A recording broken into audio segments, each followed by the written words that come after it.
What's up, guys? This is Money Mike Carnahan, Tropic Thunder Tolly Brim, and Sean Castleberry, located somewhere on I-30. How y'all doing tonight? You did it again. You did it again. Doing all right. No nickname. Oh, God. Sorry. The pretty boy, Sean Castleberry. The man with the perfect hair, Sean Castleberry. There you go. You get two, Sean. You know, he keep asking him to fuck you, Carnahan, but you don't want to call him pretty. Like, you can't have it that way. This is true. This is true. You gotta wine and dine him first and compliment him. That's right. I expect a handy, too. Sean, hey, Western grip, thumb unencumbered for exploring. Nah, not under the table, out and open. I want everybody to see that. Oh, Lord. Well, guys, we're going to get started here in just about, it looks like about 4 minutes. Tonight we're going to be talking about the Representative John Lewis, who just passed away back this past week. We're also going to be discussing a new ABC and Washington Post poll that shows Biden with a 15-point edge over Donald Trump. 3 minutes until showtime. And just what exactly that means, because let's be honest, polls are bullshit in this type of situation with Trump. I mean, am I right, Sean? I don't know. I mean, the last election they were, so they might be this time, too. Well, we'll certainly see come November. In other White House news, we're going to be talking about the Chief of Staff, Mark Meadows, who said that stimulus check negotiations began in earnest today. I think I saw some news come out that we're possibly looking at September at the absolute earliest for a stimulus check coming in. So, fingers crossed. I'd like some extra money. I mean, I don't know about you two, but that'd be nice. And I think it's the experience of most Americans that a little extra money would. Yeah, I mean, honestly. Another stimulus. 2 minutes until showtime. Sean, hold on. You said that a little aggressively. Are you not supporting another check? Tucker's presenting gaslighter. Am I what? What the hell about a gaslighter? Hello? Can you hear me? Yeah. Can you hear me? Yeah, I can hear you. I just heard something about a gaslighter. Yeah, I was just getting out of my car. I'm getting out of my car. Oh my God, Sean Castleberry's gonna be on camera for like almost the whole 2 hours? What the fuck is going on here? Great. Holy shit. Okay, we're gonna get started here in about 2 minutes. And I'll be right with you. One thing I want to know is Sean has something planned called Karen's Gone Wild. I'm kind of intrigued by this topic. I'm gonna let Sean take the lead on that one, but Karen's Gone Wild. 1 minute until showtime. I don't know, Sean got a casting couch together in like a old party bus or something, or what happened, but apparently Karens are going wild. And of course, guys, to be a part of the action, dial in 347-989-1171. We're going to get started here in just under 1 minute. We got a new intro, so hopefully you guys enjoy that. And we're going to go ahead and mute everybody, and we will come in live in just a moment.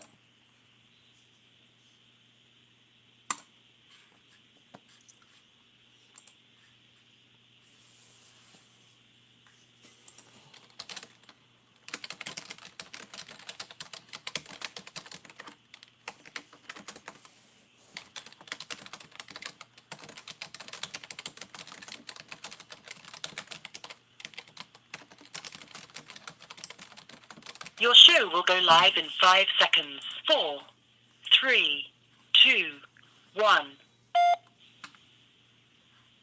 Blog Talk Radio.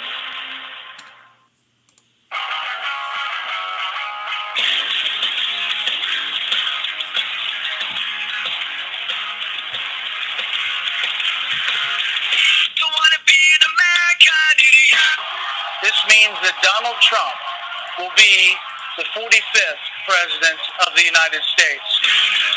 And can you hear the sound of hysteria? The subcliminal mind fuck America. Live from the Talk Radio 49 Studios in North Little Rock, Arkansas. It's Money Mike Carnahan, Tropic Thunder, Tolly Brim, and Sean Castleberry. It's the American Idiot Show, and it begins right now.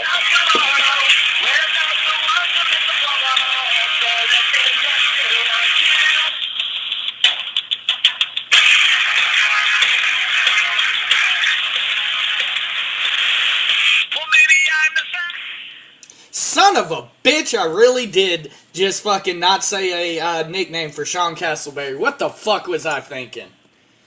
Jesus. So it looks like we'll have another new intro next Monday. Very possible, very possible. It just depends on if I can get the software back on my computer. But yeah, hopefully we'll get that all, the kinks on that worked out. You know, you notice though, I sent that about 2 hours ago in the American Idiots chat room, and Sean didn't say anything about it then. So of course he waits till the last moment to tell me exactly what's going on. Sean, of course, traveling back to his house. He'll be joining us shortly here on the live stream, as well as a matter of fact, asking ye shall receive. Mr. Sean Castleberry is now joining us on the live stream. I'm not sure if he's connected on the phone yet, but oh, there he goes. You're muted, Sean. You muted your phone. Yeah, you muted your phone. Right there for you. Right there for you. But getting all the jokes. Right, so, go ahead. I'm going to go grab my headphones real quick. I'll be right back. Okay. Well, of course, getting all the jokes and stuff aside, you know, and obviously a non-joking matter, we lost a very, very important individual here in American history this past week with the loss of Representative from Georgia, Mr. John Lewis. So much this man accomplished in his life, so we're going to take a moment and have a moment of silence for Mr. Lewis, and obviously thoughts, prayers, good vibes, all that good stuff going out to his family.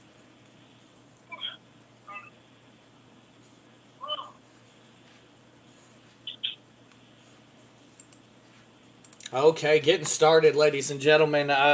Mr. John Lewis, I mean, you want to talk about a guy who has accomplished a ton in his life. You're talking about a guy who was a representative in the U.S. House of Representatives. The guy was the third chairman of the Student Nonviolent Coordinating Committee, a civil rights activist.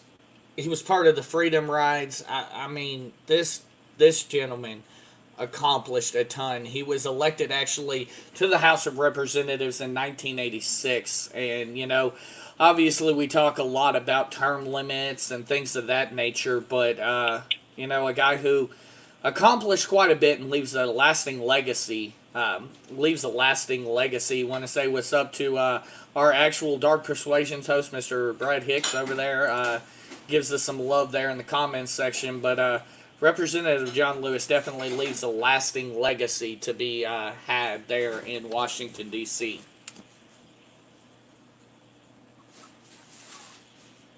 Tolly? Regarding Senator John Lewis, I think he's an amazing individual, and I do think that this is a big mark insofar as you know, just the history of the entire civil rights movement, because obviously it's still going today. And, you know, it's kind of sad to lose one of our remaining figures of such an impactful movement that, like I said, is still going on today and is still really relevant and important to us today. Absolutely, and I know Sean here, who's making his way back to his chair, looks like he's got a hat on of some sort. Oh, look at that. He's got a bowl and 2 beers. We got 2 beers tonight.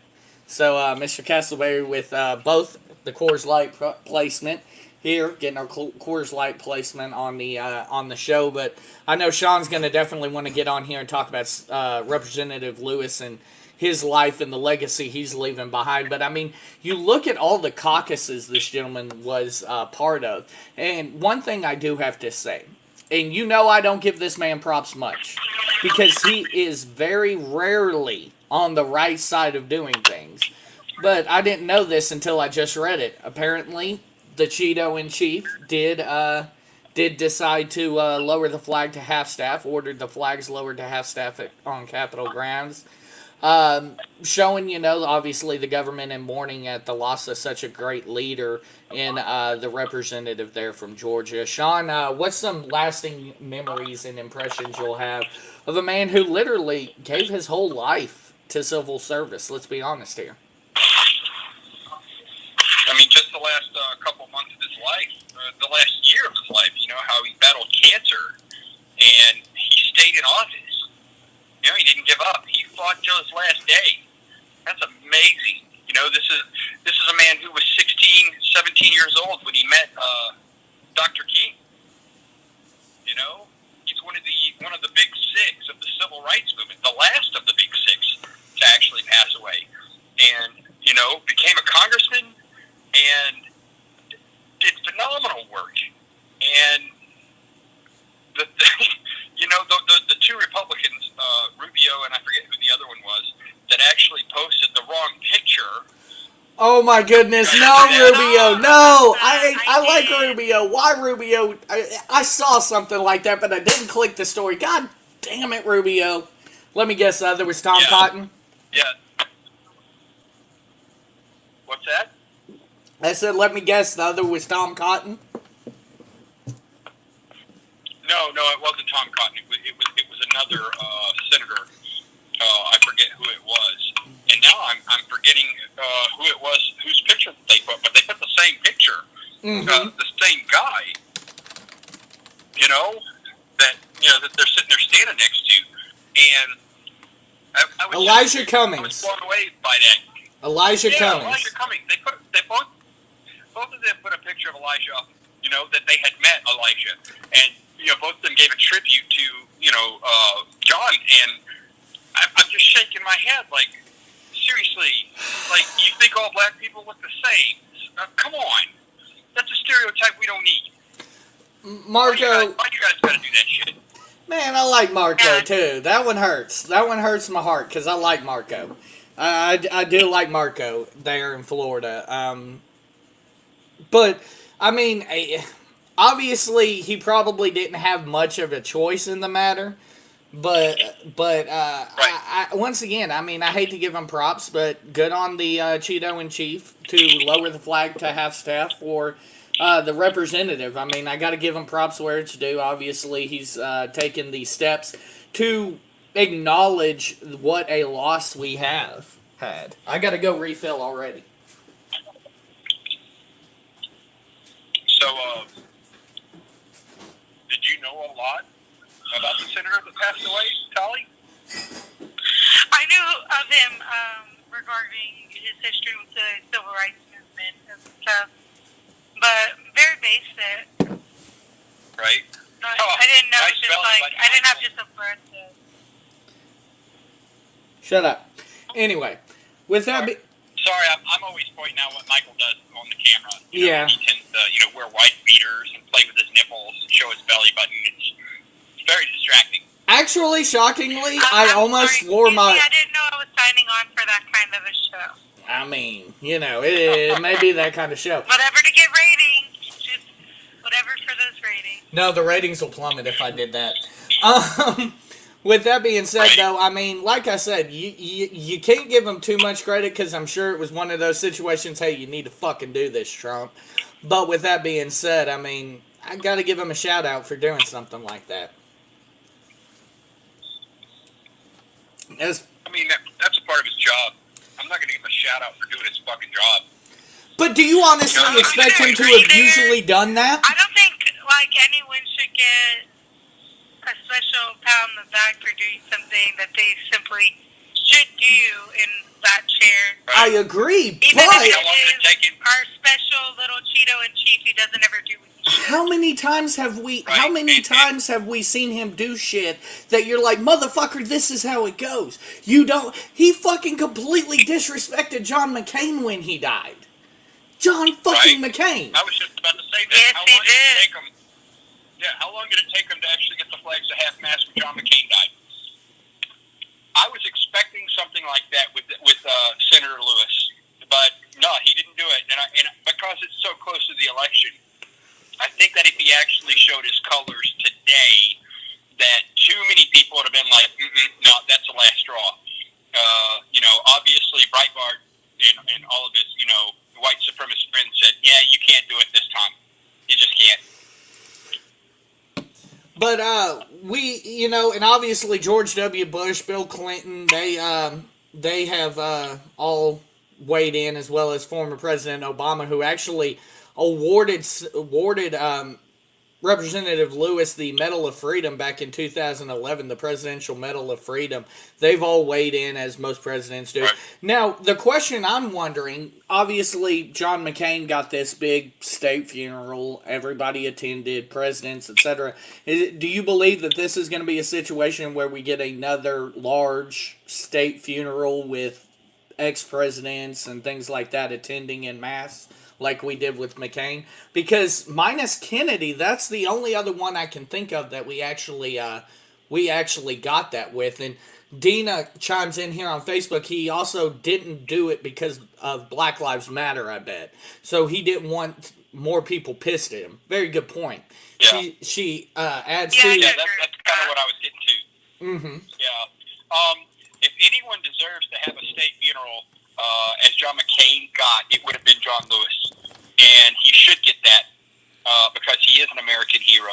I don't know that that's going to happen. I haven't heard anyone say that that's going to happen. They announced that immediately when John McCain died. Mm-hmm. So the fact that they haven't announced it, they haven't made any plans, they're probably not going to. And again, with COVID, how would you pull that Good off? point. Good point. That was going to be my concern is how to be able to do it with how much more I don't we're think you cracking can. down. I don't think so either. I think while a lot of people might have the sentiment that he deserves it, like I agree, he definitely deserves it, if anyone. But with everything going on regarding the virus, I don't see how they'd make it happen feasibly. Right. Absolutely, absolutely. One thing I want to ask you guys while we're in the spirit talking about state funerals and things like that. I'm in the spirit. Recently, obviously, with the passing of George H.W. Bush, I was talking with one of my, I want to say one of my friends. I can't remember who I was talking to because obviously Bush passed away a few months ago. But I looked at him and I said, I think this is probably going to be the last time that a president will get this kind of send-off. And when you think about it, the presidents since him, maybe Clinton will get that kind of send-off where, with all the fanfare, etc., oh my God, I can't believe he passed away. But I cannot for the life of me. Bush is repairing his image. Bush 2 is repairing his image, I will agree. But I can't for the life of me, with the people and the division in this country, see that happening for Bush 2, for Obama, or especially not for Trump. I think that George H.W. Bush or Bill Clinton may very well be the last presidents we see something where we get just unanimously across the board a national mourning. I would just. I don't know. Yeah, I don't know that Clinton would receive that kind of reaction. There are so many people that just truly hate the Clintons. Mm-hmm. Yep. Because they're the Clintons, and they've done what the Clintons have done, and they're just gonna hate the Clintons no matter what. We have crazy conspiracy theories completely surrounding around them. Some of which I may or may not kind of agree with, but I don't know that that Clinton would get that kind of honor, and I also don't know that Bush would, just because the Bush family is really renowned for being Republicans simply for the R without actually being Republicans, so they get a lot of criticism regarding that. I agree. What's funny to me is, going through, like I said last week, I'm listening to Decision Points, or reading the book at least, and, it was striking to me when he was talking about the 2000 election how he wasn't viewed as conservative enough, and that's why he chose Dick Cheney. And now people talk, when he was, by the time he got out, people were like, holy shit, this is the most conservative motherfucker that ever lived. It's quite hilarious to me how perception changes over 8 years. Yeah. But, you know, I think Obama has a potential. I think Bush is in the potential category. No fucking chance for Donald Trump. Honestly, as shitty as this is going to sound, more than likely people will piss on Donald's grave. But when he actually... People will piss on Obama. Some racist assholes will probably find the nearest tree to his grave just to hang a noose from it, because that's how people are. Right. And Harrison... that'll happen. I mean... I think that. President Obama will have a nice funeral. Millions of people are going to want to pay tribute to one of the greatest American presidents in my lifetime. But a lot of people are going to want to pay tribute to Trump too. There are people that love him, and I think it depends on who the president is when he dies, how they will, actually celebrate that. I guess what I mean, though, in this is with HW and with Reagan back in 04, Tolly, I'm not sure if you remember this as well, but with Reagan back in 04, it was both sides of the aisle. Oh my goodness, we lost a big deal. I think Clinton has the potential to get to both sides of the aisle. I think Bush's image is being repaired, but I think that once again, HW could be the last time we see where both sides of the aisle are coming out saying, holy shit, you know what I'm saying? We lost a big one here. Yeah. Dina jumps in here on Facebook, said, ever heard of the Boys on the Tracks from right here in Saline County? We actually have. We've covered that on... Actually, that was Mina. Yes. Well, the Mina Mina connection, and actually Boys on the Track was, I want to say, in Benton or Bryant, I believe. If Brad's still watching, I know he can chime in on that, but we have done a show about the Boys on the Track right here on American Idiots. It was a town called Mina. Okay, was it in Mina? I thought Boys on the Track was in Saline County. Look it up, the Mina connection, especially, Tolly, and the Clinton Chronicles. Yeah. Supposedly, two boys saw a drug drop from an airplane on some train tracks in Mina, Arkansas, and the story is supposedly state troopers murdered these children and placed their bodies on the track. Now the official... Because these state troopers worked for... Yeah, because they worked for the Clintons personally. Alexander is where the bodies were found. The official story was, I believe... And once again, Brad, feel free to correct me in the comments section if I need to be corrected, but I believe the official... the story goes something... The official story goes something to the effect of they were either drunk or high and they passed out on the tracks, I believe, is what the official government story was. Yeah. And these boys, Tolly... I don't think I've ever been drunk enough to pass out on train track. I agree. Well, these were little boys. These weren't grown men. These were actual little boys. Oh, boys. Like boys. Not... Yeah, if I'm not mistaken, I believe they were between 8 and 12 years old. I thought they were 17. I thought they were in their teenage years. Maybe I'm getting a story confused or something. I just, back in the 90s when they talked about this, I always thought it was two little boys that were on the tracks. I didn't think they were near adulthood. Okay, I thought they were teenagers. Hold on. Yes, the report claims they had been smoking weed. They were high school aged. And Brad said Barry Seal was a confirmed drug smuggler operating out of Mina, and the story was that they were dropping cocaine on Alexander. They were 17. Okay. So they were high school age. Okay. With that being said, though, I mean, yeah, there's a lot of crazy stuff going on with the Clintons. Have you guys ever seen what's that Netflix that Netflix show, House of Cards? I swear to God, after watching the Clinton Chronicles, I believe that House of Cards is probably the seen most accurate fucking representation of how Washington works. People are constantly getting killed. People Yeah. are constantly trying to grab power. I personally don't watch shows where the star's a fucking pedophile. I mean, that's just me. I didn't know that at the time. Fuck you. That show was out before he got accused. Okay. Anyway, with that being said, we'll go ahead and move on. A new ABC News Washington poll post poll dropped this past week showing Biden with a sizable 15-point lead in the polls. Now, if you remember 4 years ago, obviously the polls were wrong. But if you're in the White House right now, are you taking this one to heart? With all the negative that's been going around recently in the past few months? I mean, I don't know. Clinton was ahead by what, 20 points? I believe something like that. Isn't that, weren't those the numbers? No one expected. It was a sizable lead. Like, Trump had a very small margin. Yeah, I mean, I remember election night. I remember watching that, and as the state kept going to Trump, how I was just like, the fuck? What's going on? This can't be real. A reality TV show star is going to be the fucking president? What the fuck is this shit? And then it happened, and it was like, holy shit.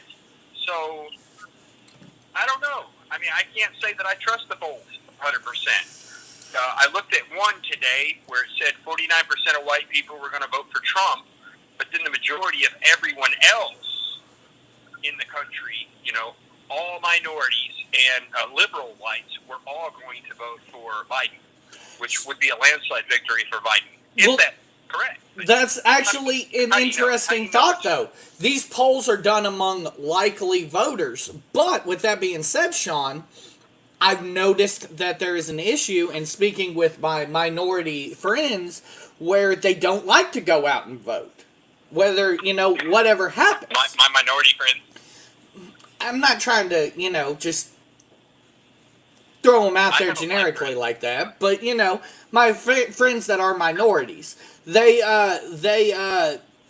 A lot of minorities don't like to vote. So, what does that poll really show us? A lot of minorities get hassled when they try to vote. I agree. I speak very properly. I'm pretty white, and I remember when I was 18 going to vote for my first time voting in elections that year. It was 2012, and I was registered and stuff, and I went to vote in Greenbrier, and they tried to hassle me about even getting into the voting booth. And my boyfriend at the time, his dad is a lawyer in Conway, still to this day, and he basically threatened the people about my rights. And it's like, my dad's a lawyer, I can have him here real quick if you do not let my girlfriend go and do her civil duty of voting. Yeah. And that's not the only good thing that motherfucker did. Right. Well, here in Arkansas, we have the ID law, where now you actually have to show your ID to vote, which means you have to buy I have my vote, ID. which is unconstitutional. You are not supposed to pay to vote in this country. You should not have to show ID. It's always been verified by your address. They ask you your name and your address. Are you so and so? Is this where you live? Yes. And if you wish to show them your ID, by all means, they'll look at it and go, oh, okay. But before this last election, I had never been asked to show my ID, ever. Now, to be fair, Sean, Because a lot of people, to be fair, I've had a worker in the last election. I had a worker. I was voting early, but the worker told me you can show your ID if you so choose, but you're not required to. Has it changed in the intertwining 4 years? intertwining, yes, it has changed. Okay. In the intertwining 4 years, yes. You know what? Go suck a dick, Sean. I'm just saying I've never not had to show my ID, and that speaks volumes. Very true. Very true. And the ongoing ongoing issue with systemic racism and privilege. I was about to say, once I can again, tell you want to talk about white 2012, privilege. I had to show an ID. Once again, you want to talk about white privilege, honestly, right here. You know, that right there just shows it. If that's the case, Tolly, absolutely. White privilege right there, and that proves, at least in that aspect. And, I don't try to throw that term around too often. I just really feel like it applies in this conversation because you guys are talking about only noticing that, the last presidential election, 2016. But I'm sitting here telling you that my first time ever voting, I literally had to do that. Did they ask you, or did they give you the option? Had to threaten. Did they ask you, or did they give you the option? No, they told me I had to show my ID. I did not know at the time, and neither did my boyfriend. I didn't have to, but they still tried to give me a hard time about getting in to vote, and that was when he threatened them. And that's crazy. Yes, and I am for real. It was like a sea of white because it was Greenbrier, Arkansas. Right, absolutely.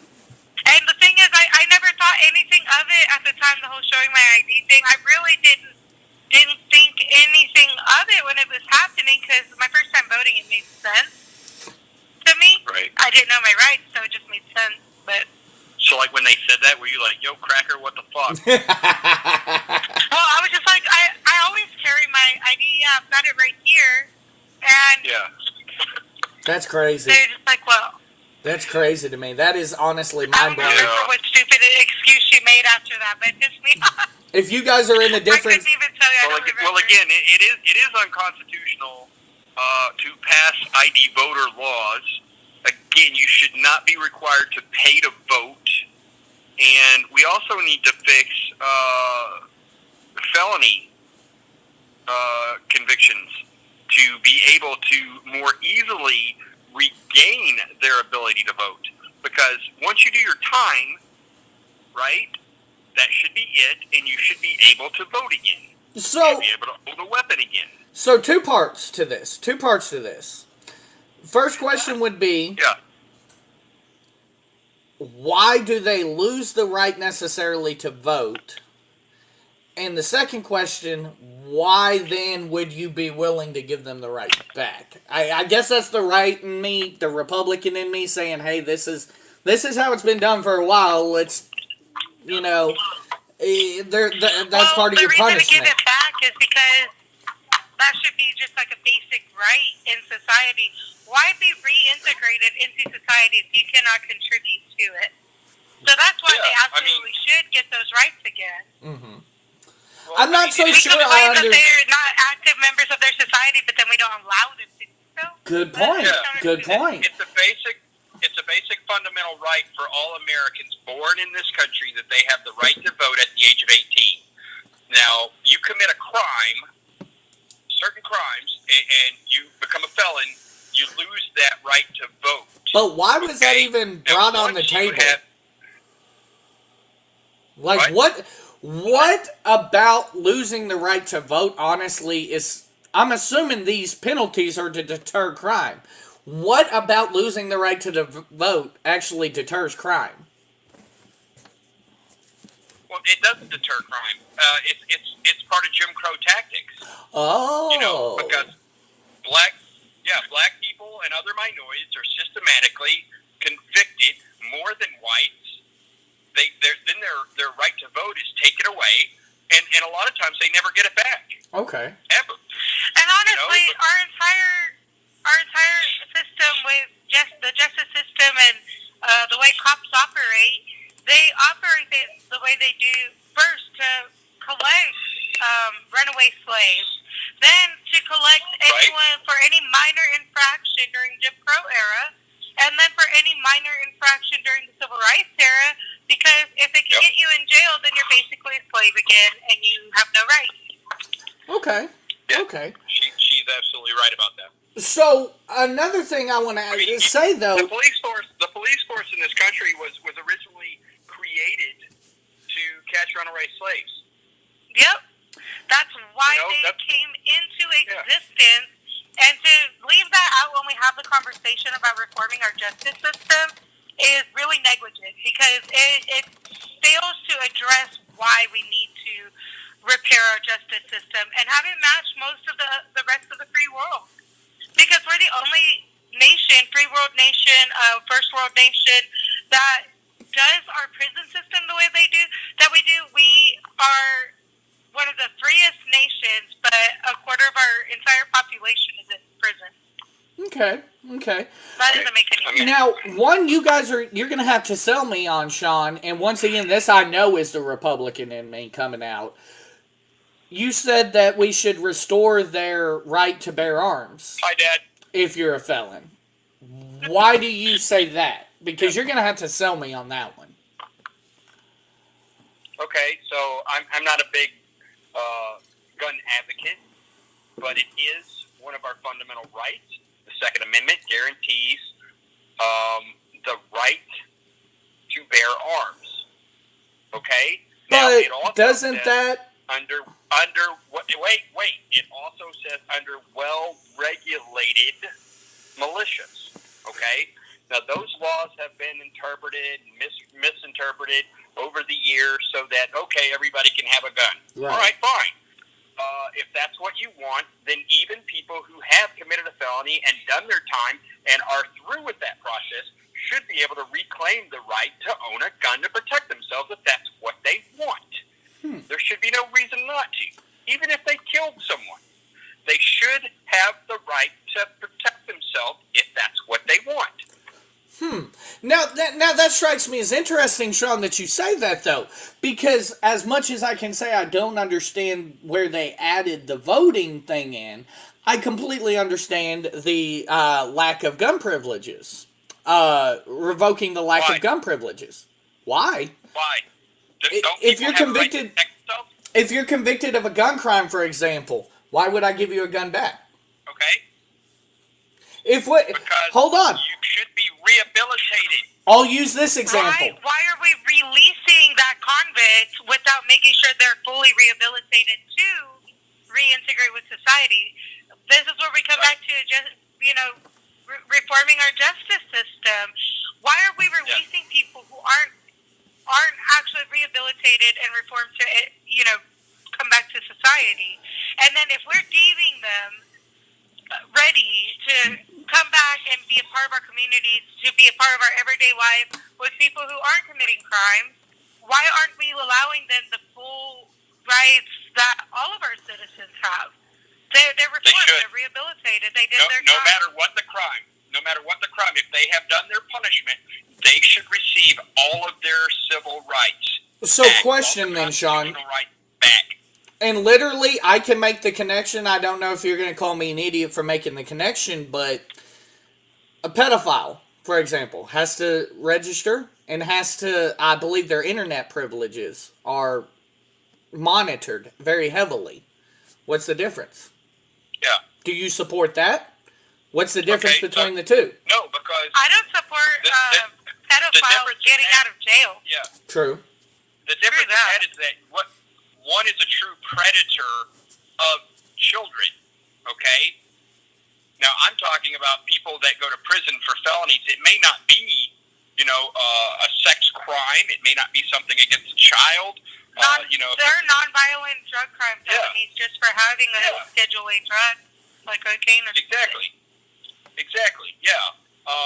No, every law is different, okay? I can hold multiple opinions about different things, and that's the beauty of being a reasonable, person. Right. So there are different degrees of how you would go about that. No, we should not allow pedophiles to go around schools. That's just not a thing that should happen. I agree. See what I'm saying? Yeah, I agree. Okay, that's okay. But again, someone has done their time in a non-violent drug crime that was a felony. They lost their privilege to have their gun and their right to vote. Why can't they have that back? So you're saying in certain instances, for example, if somebody was convicted of armed robbery, would you be willing to give them their gun privileges back? It depends on the situation. Oh, yes. Okay. But, people don't always just commit armed robbery just because they're thieves. Yeah.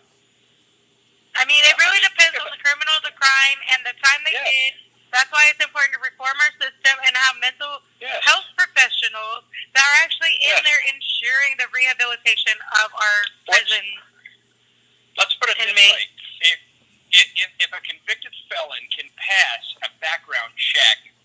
after having done his time, and a psychological test, which everyone that owns a gun should have to take a psychological test, right? Then yeah, I would say they should be able to have a gun. But then again, we're getting on gun reform. Yeah. There's a whole lot of different laws and regulations Right. I would add to that, and I would make it extremely difficult for anyone to be able to have a gun. You know, Right. Definitely nothing that's considered an assault weapon ever. No one deserves the right to be able to kill multiple people like the guy did in Las Vegas. You know I what would I'm agree saying? with that. But You let's know, get that's back to the another one of subject them. what we were talking about. That's another one of them occasions where I'm like, do you really need it? What the hell are you going to kill? Right, Vic. But yeah, Dina Hold on. comments on Facebook and We says got if, to. that's what I'm trying to read. Dina says if someone wants to kill someone bad enough, they don't need a gun anyways. So what if they get their gun rights back? True enough. Okay, so Good point, though. Here's the difference. Let's look at a school situation. Okay, we have people that walk into schools and shoot up schools and kill kids, right? Right. In China, they have very strict gun laws. Mm-hmm. And a man walked into a school in China and he stabbed like 70 kids, right? Guess how many died? None. Not a fucking kid died because he stabbed them. Because he didn't have the ability to fucking shoot them and shred them apart. So some gun laws really do save lives. Okay. I can see that. I just want to limit someone's ability to kill multiple people. Right. You know, I want people to be able to have a gun in their home if they want to protect themselves. You know, a 6-shot revolver, a shotgun. You like to go hunting and you want a rifle? Okay, single-shot rifle. Yeah, what the fuck are you going to need an can't kill AR-15 to animal- shoot a deer for? Hold on. If you can't kill an animal with a single-shot rifle, then you don't need to hunt. You can't kill an intruder. What are you gonna have left to front eat? door with a Yeah. Sorry. But again, a 6-shot revolver, you know, if somebody's coming at you and you can't kill them with 6 shots, you're a bad shot. You don't deserve to have a gun. Brad wants you to explain Chicago, Sean. What about Chicago? I mean, they do have strict gun laws. And they're, they are... But the surrounding... Hold on. The surrounding states in the Chicago area have very lax gun laws, and all you have to do is cross the county lines and get all the guns you want and then bring them back. True. Okay? So True. Chicago, you can't buy and have weapons easily, but you can just go right across the line and get as many as you want. Oh, Now, good if we had point. federal gun laws that were as strict as Chicago's, we would be able to do a lot better. Now, your border towns around Mexico would probably become extremely, that's where all the guns would come in. And hell, you might even get some through Canada, and then your ports on the seas, just like drugs. Right. There will find a way, but you want to limit people's ability to kill en masse. That's what you want to do. Okay, I can see it. And like I said, I agree on the AR-15. I don't understand the point of a fucking civilian owning a goddamn AR-15. That makes no fucking sense to me. But, it is what it is. Well, Fucking... okay, hold on. It makes sense to me because it's fun. It's fun to go out and shoot an AR-15 or an AK-47. I've done it. It's fucking fun as hell. But you know what? They should create a place where you can actually go and rip one and shoot the fucking thing. And hey, man, this is a blast. Kind of like the armory I on love this base. shit. Kind of like the armory on base. Yeah. Exactly. Yeah. Yeah, I mean, and I can... Let people have the experience if they want that. I don't have a problem with that. Just stop people from being able to use those weapons to kill children and people out in the streets. I can get on board with that. I like that. And then you have, people, somebody will buy, they'll drive a car into a crowd. Okay, that's rare. It happens, but it's very rare. They'll build a bomb and they'll kill people. Recently, that's they could happened do more that, on the but it's right rare. side than the left side. Right. Just saying. But with that being said, while we're on this subject of elections, guys, I want to let you know big news here coming out yesterday that we had. We're going to actually have a guest next week at 8 o'clock. Mr. Dan Whitfield, the independent candidate. I believe he's running as an independent. candidate for the senator for the U.S. Senate, challenging Tom Cotton here in the state of Arkansas, will be joining us to discuss the election and some of the challenges he's had. My God, Sean, I never realized how hard it is just to get your fucking name on a piece of goddamn paper as what's going on to what's happening to Dan Whitfield right now here in the state of Arkansas, just trying to get access onto the ballot to challenge Tom Cotton. He mentioned last night that Tom Cotton, even though he's running unopposed, has raised $350 million. That's $1 million for his re-election campaign that he's then using in other states to get other Republicans elected. Something sounds fucked up about that. Well, of course, John McCain helped to pass the laws to allow that to happen. It's one of the things that I definitely do not forgive him for. God, I forget what that law is called now. Citizens United or something like that. I can't remember. But it was about campaign finance reform. Mm-hmm. And now corporations are considered people, which is bullshit, and they can donate millions of dollars to candidates. So basically, it created the super PAC. Right. Okay. Yeah, and it's fucking stupid. You shouldn't be able to do that. It should be just like in European countries where you actually go out and campaign. And you actually have to go out and talk to people and hold town meetings and actually try to sell yourself to people. Like, this is what I'm going to do. Not just fucking TV ads and a bunch of pamphlets that come in my mailbox that's a bunch of right-wing propaganda. I mean, seriously, some of the stuff that comes in my mailbox makes me sick. I can't stand it. Right. Yeah. Right.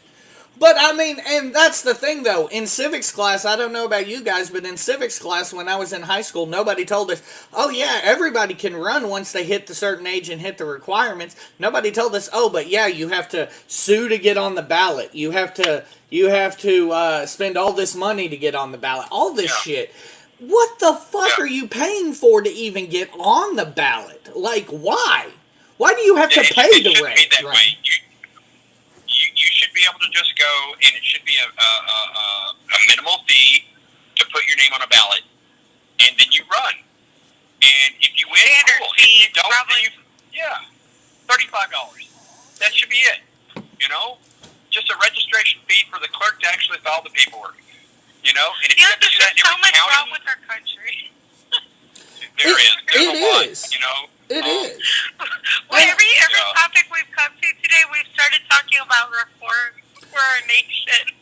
I and completely it just really agree. puts into perspective that we can all agree and disagree on several different topics, but we can also, all three, come to the consensus that we need several different types of reform across the board with the way our government functions.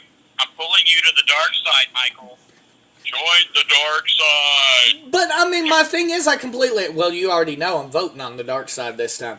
But, with that being said, I mean, we've even agreed, Sean. Unfortunately, at this point, whether he's a better candidate for the country at this point or not, Dan Whitfield probably doesn't stand a bat's chance in hell. But, and that speaks volumes to me. Why the fuck can't Dan Whitfield get as much coverage as Tom Cotton? Why does Tom Cotton honestly act like I mentioned yesterday? I reached out to Cotton, and I had to reach out through his senatorial website because he doesn't even have a campaign website. That's how seriously he's taking this. He doesn't even have a formal campaign. Well, it's in the bag. He's going to win. And I mentioned this, and I thought about this. What's the chances that we don't even have a chance to write in a candidate for Senate? Somebody said Kanye 2020. Get the fuck out of here. That's Harrison. That's our buddy Harrison. Harrison again. This is the same Kanye who fucking, oh my God, we can go off on that too while we're at it. Oh my God, he blasted Harriet Tubman yesterday. Oh my fucking God. The man's walking around with a... Harriet Tubman had never freed any slaves. Y'all, if y'all don't think this motherfucker is a goddamn troll who had a fucking Oval Office meeting with Donald Trump, and Donald Trump said, "Yo, I'm in fucking trouble. Get your ass out there and act like you're running for president so you can split a vote," then you're fucking ignorant. Right. And honestly, the thing is with that, and that's mind blowing to me, because the thing is with that, Dean is catching on. But the thing is with that, like, Hey, Harrison should have been on the show tonight, by the way. yeah, I wish Harrison was on this show tonight because it would have been fun. But the thing is with this whole Kanye situation, man, it's hilarious to me how quickly people caught on. And they were like, "Yo, we know what the fuck you're doing, bro. We're not stupid." I mean, there's nothing. Everyone knows The guy's Kanye's fucking buddy insane. with, yeah, he is freaking insane. But he's also really well known for, I was talking about Kanye. Kanye's fucking insane. Trump's fucking insane. Honestly, all of them are fucking insane. But I think everyone knows that Kanye's pretty Republican. He's been, having conversations with Trump. Like, clearly he supports Trump. We've seen him in the MAGA hat and stuff. I think anyone who saw his bid for election recognizes that he's not a bid for any left-leaning principles, like, Exactly. at all. Exactly. I mean, and the crazy thing is, number one, I don't know if you saw the video of this speech or whatever the fuck you want to call it, rally, whatever the fuck he wants to call it, but it looked more like a concert in a small venue if you looked at it, because literally, here's Kanye standing on a sorry, that's an alarm I had set earlier. He's standing on a stage, and I'm wondering if he just was like, "Yo, come out to this Kanye concert," and then he started spitting fucking political shit, because that's what it looked like to me, because he's just standing there in this fucking bulletproof vest for God knows whatever reason, says security on it. Like, I'm just sitting here watching this, and I'm like, this is so stereotypically 2020. It's not even funny. Like, Sean, did you see it? Did you see the video of him? Like, oh my god. I saw a snippet of it, but I wasn't interested enough to watch the whole thing. Kanye West bores me. He's just. I mean, what's the last thing Kanye did that was of any relevance? Fucking stopping Taylor He got on Swift stage. at the VMAs, yeah. Yeah, I mean that was the last thing he did. But my favorite thing that he did was when he was standing next to Mike Myers and he said George Bush hates black people. Right? That was fucking great. Well, guess what, Sean? Mike Myers' face. Guess what, Sean? He was like, you saw the meme. That's done a 180. yeah. Tolly, I don't know. Have you seen the meme? It's a picture of George Bush, for those that don't know. It's a picture of George Bush standing in the Oval Office. I think it's his official portrait for presidential portrait. And he's standing there, and literally all it says is, Kanye West doesn't care about black people. And I'm just sitting there going, what a fucking troll. I love that fucking picture so much. It's just so fucking amazing to me. But yeah, I mean, and I'm looking forward to getting some answers to some questions from Mr. Whitfield. Like I told you both, I think one of the big ones that I want the answer to is, as a disenfranchised Republican-leaning voter, how is he going to work across the aisle? Because, you see a lot of progressives who basically come out and say, fuck working across the aisle, we're going to do what the fuck we want. AOC stands out as an example to me as one of those. I don't want somebody like that. At this point, we don't need dividers. We need people bringing people together. I'm sorry, but there is no one in the Democratic Party right now that is a leader.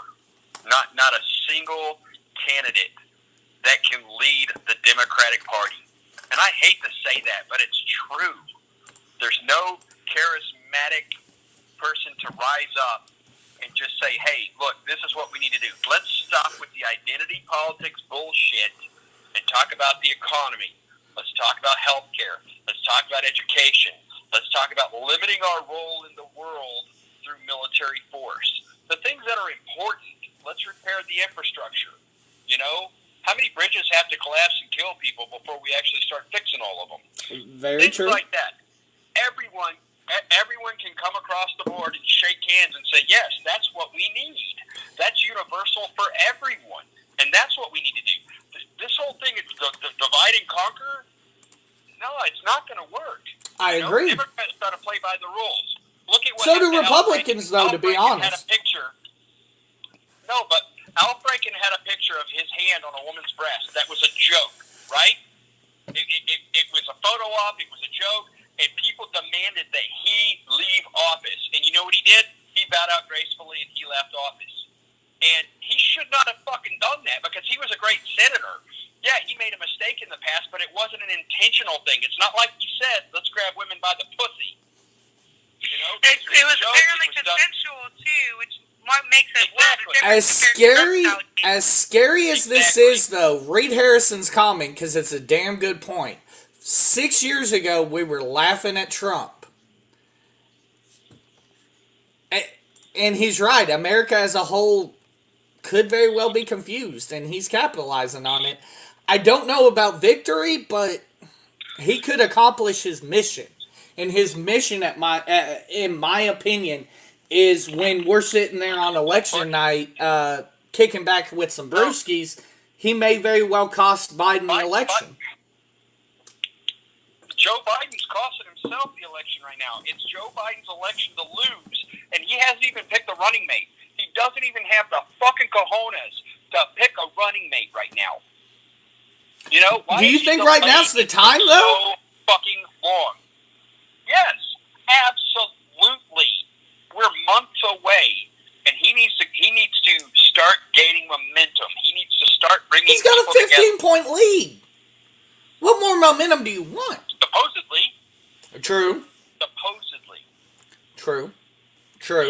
I'm just really convinced that too many Americans have watched too many movies. They're too sensationalized, and we just really think we're in some kind of a movie, as if real-life events aren't entertaining enough. Dina says I have we want a charismatic leader, but we don't want a good one. Very true. I mean, and Dina says I have a kind of doom feeling that he may win. I sure hope not. Maybe it's just because of all the hardcore Trump supporters I see here in the state. I'm going to be honest with you. Trump's winning Arkansas. No matter what, Trump can count 6 electoral votes. No matter what. He's going to win the South. I don't know about that, though. Yeah, he'll win most of the South. I'm not convinced on Texas. I'm not convinced on Texas. I'm definitely not sold on Florida. Texas has been leaning more blue every year, you know, for the past few years. So, I mean, that could possibly happen. You know, Harrison says America as a whole is confused. Okay, I would say America as a whole has lost focus. They're not confused. People know what they want. But instead of all the infighting between everybody, right? People should focus, like I said, on those common core issues so that we can actually get things done. All the infighting and all the identity politics, that's this. It's fucking chaos. And chaos doesn't work in politics. Well, and Brad said Trump will win in a landslide. I don't trust the polls and who they poll. I mean, another very good point. As far as America being confused, I don't necessarily think America is confused. I think America knows what they want. I think America doesn't know how to accurately depict or speak what they want. I think people are saying, oh, you know, you have people that do say all lives matter, but, you know, at the same time they say they do support Black Lives Matter. You know, they just don't like the word. They just don't like the phrasing. There's people that realize that there's... They just don't like the word black. Touche. But... Damn it, Sean, stop it. Very true, though. No, I won't stop it, okay? Look, there is no reason for anyone to say all lives matter. When people say Black Lives Matter, they're not saying, but none of the other colors matter, okay? That's not what they're saying. What they're saying is, hey, there's an issue. we would like to say something, please, because Right. no one listens to us. I completely agree with that. That's all they're doing. I completely agree with that. That's all they're doing. I agree. And the thing is, when though, people come out and they're like, no, all lives matter. No, that's bullshit, because you don't care about the veterans that are dying homeless on the True. streets. You don't care about them. The children in foster care in our broken ass system. Exactly. You don't care about women. The immigrants that walked all the way from Guatemala. but what I mean, for though, freedom. what I mean by that, though, is I think there are people who support the movement. They just don't understand that they support the movement. They don't understand that even though we're saying, Black Lives Matter, they don't understand that we do mean, yes, all lives do matter, but right now we gotta fucking focus on these black ones, unfortunately, because fuck, people like Elijah fucking McClain is fucking, just gonna stop there, but with that being said, I mean, I would agree that there is a problem with people. I would agree that there is a problem with people not understanding the totality. They can agree with something, but not understand something totally.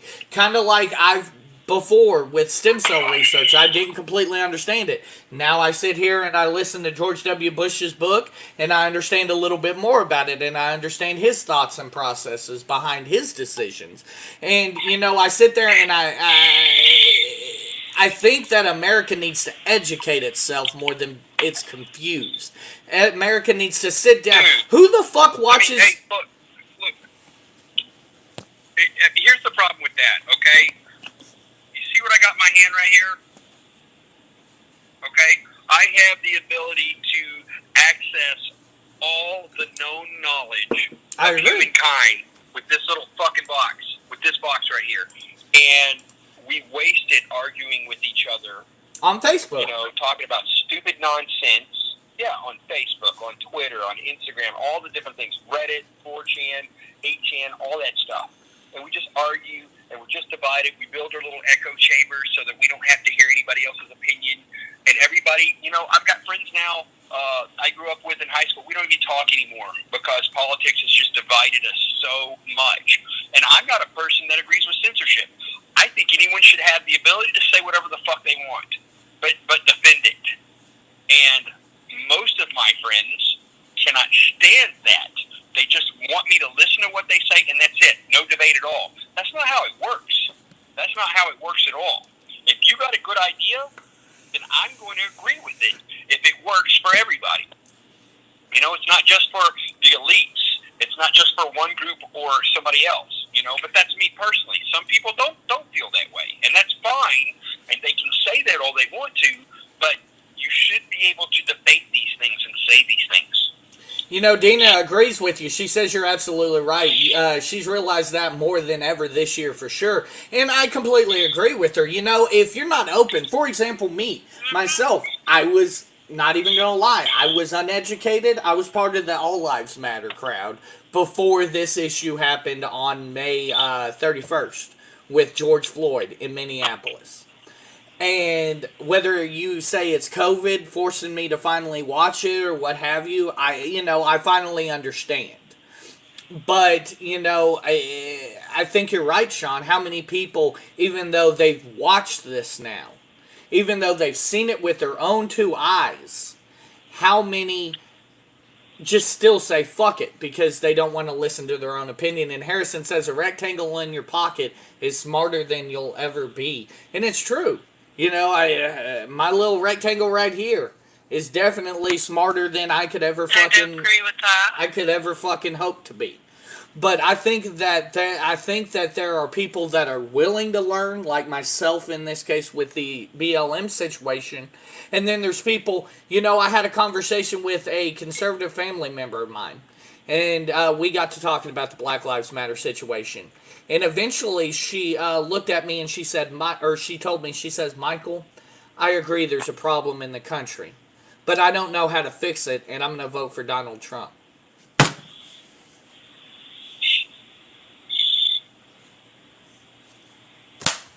a lot of people are divided because of moral issues. Okay, so like for years, I don't agree morally with the Democratic Party, though, Sean. Sorry. Okay, but for years I was a conservative, and the one thing that kept me there for many, many years was the pro-life issue. I used to be staunchly pro-life because of religious views that I held. And as that eroded, as I got rid of that, now I don't believe in any religion at all. You know, and I look to reason and logic and science. There is no reason to stop a woman from having a choice to have an abortion. None at all whatsoever. You don't like abortion, don't have one. You know, it's as simple as that. If your God is real and he gives you free choice, or she gives you free choice, then you should be able to do whatever you want. Face the consequences after you die, whatever, okay? But I get it. I understand why some people live in fear. I understand why some people are just like, you know, it's I'm going to vote for the lesser of two evils, and they see the Democratic Party as more evil because of their stance of pro-choice. That's one issue right there that divides so many people. Abortion rights. That one issue divides so many people in this country, and it shouldn't. It shouldn't. The LGBTQ thing. That's another one. That really doesn't divide a lot of people, though. That really doesn't divide a lot of people, though. Maybe it's my area of the world where I see a lot of division in the state of, like, Arkansas, where a lot of people unfortunately haven't gotten on board with, you know, giving everybody their God-given rights. Well, there you go, mentioning, you know, mythologies again. Yeah. Ladies and gentlemen, we're going to take a quick commercial break. It's the top of the hour. We're going to take a quick commercial break. We will be right back with the second half of the American Idiot Show. We've got some new commercials, so be on the lookout for those. And, yeah, we'll be right back here in just a moment.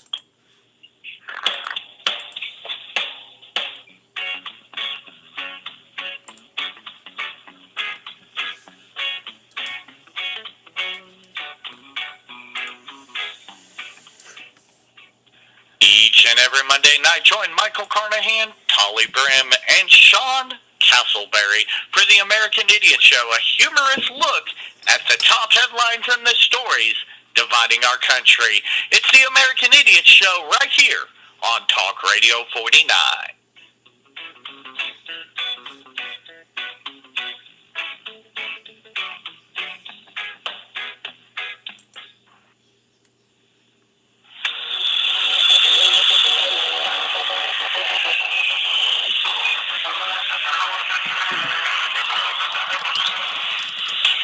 Every other Thursday night, right here on Talk Radio 49, join your hosts, Michael Carnahan and Cornbread, as they bring you the best wrap-up show in indie professional wrestling. It's the ASWF Aftermath Show, only on Talk Radio 49 and ASWF Wrestling's Facebook Live.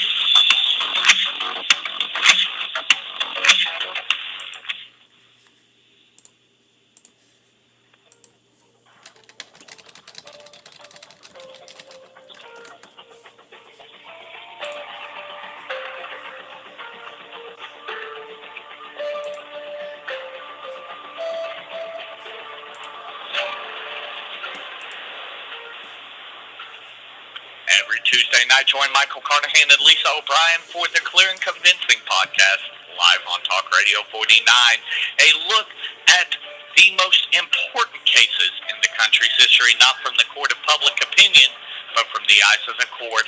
Every Tuesday night, live right here on Talk Radio 49.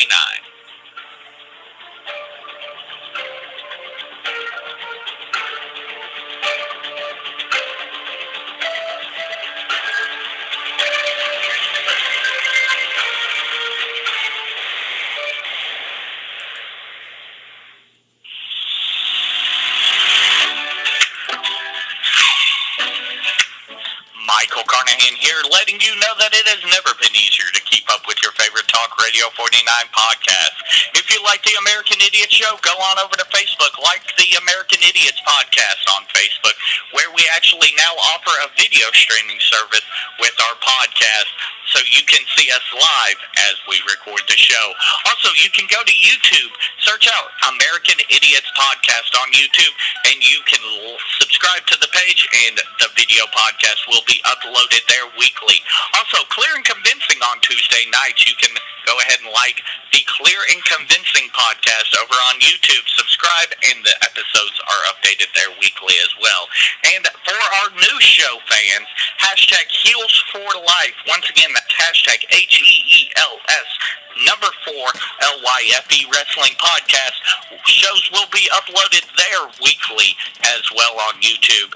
And if you are a fan of everything we offer here at Talk Radio 49 and you have an iPhone, go on over, search out Talk Radio 490, and you can subscribe to all of our content there on iTunes, Stitcher, anywhere you get your podcast fix. It's once again never been any easier to be a fan of Talk Radio 49 and keep up with all of your favorite shows.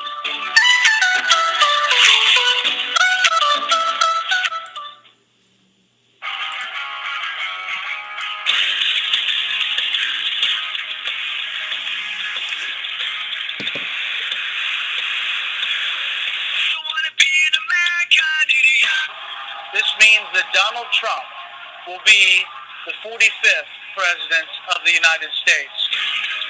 And can you hear the sound of hysteria? Let's not put it on my fuck America. Live from the Talk Radio 49 studios in North Little Rock, Arkansas, it's Money Mike Carnahan, Tropic Thunder, Tolly Brim, and Sean Castleberry.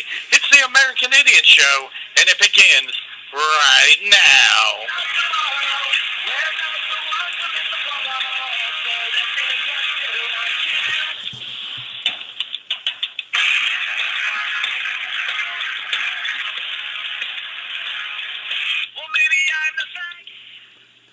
And we're back, ladies and gentlemen. I was jamming out. I actually missed the American Idiots song there on our intro, so that's always nice. I love that song.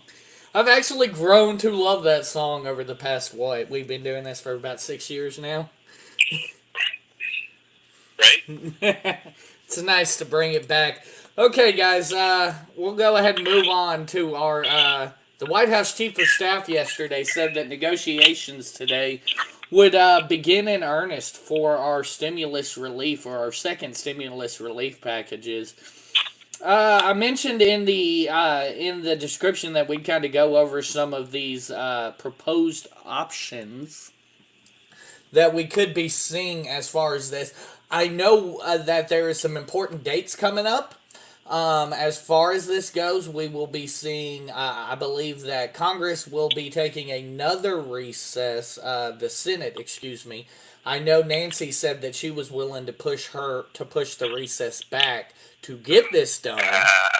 But I believe Mitch McConnell says something has to be done by, I want to say the 13th or 14th of August. I think that he isn't willing to push his vacation back for America, and that may speak volumes there for Americans.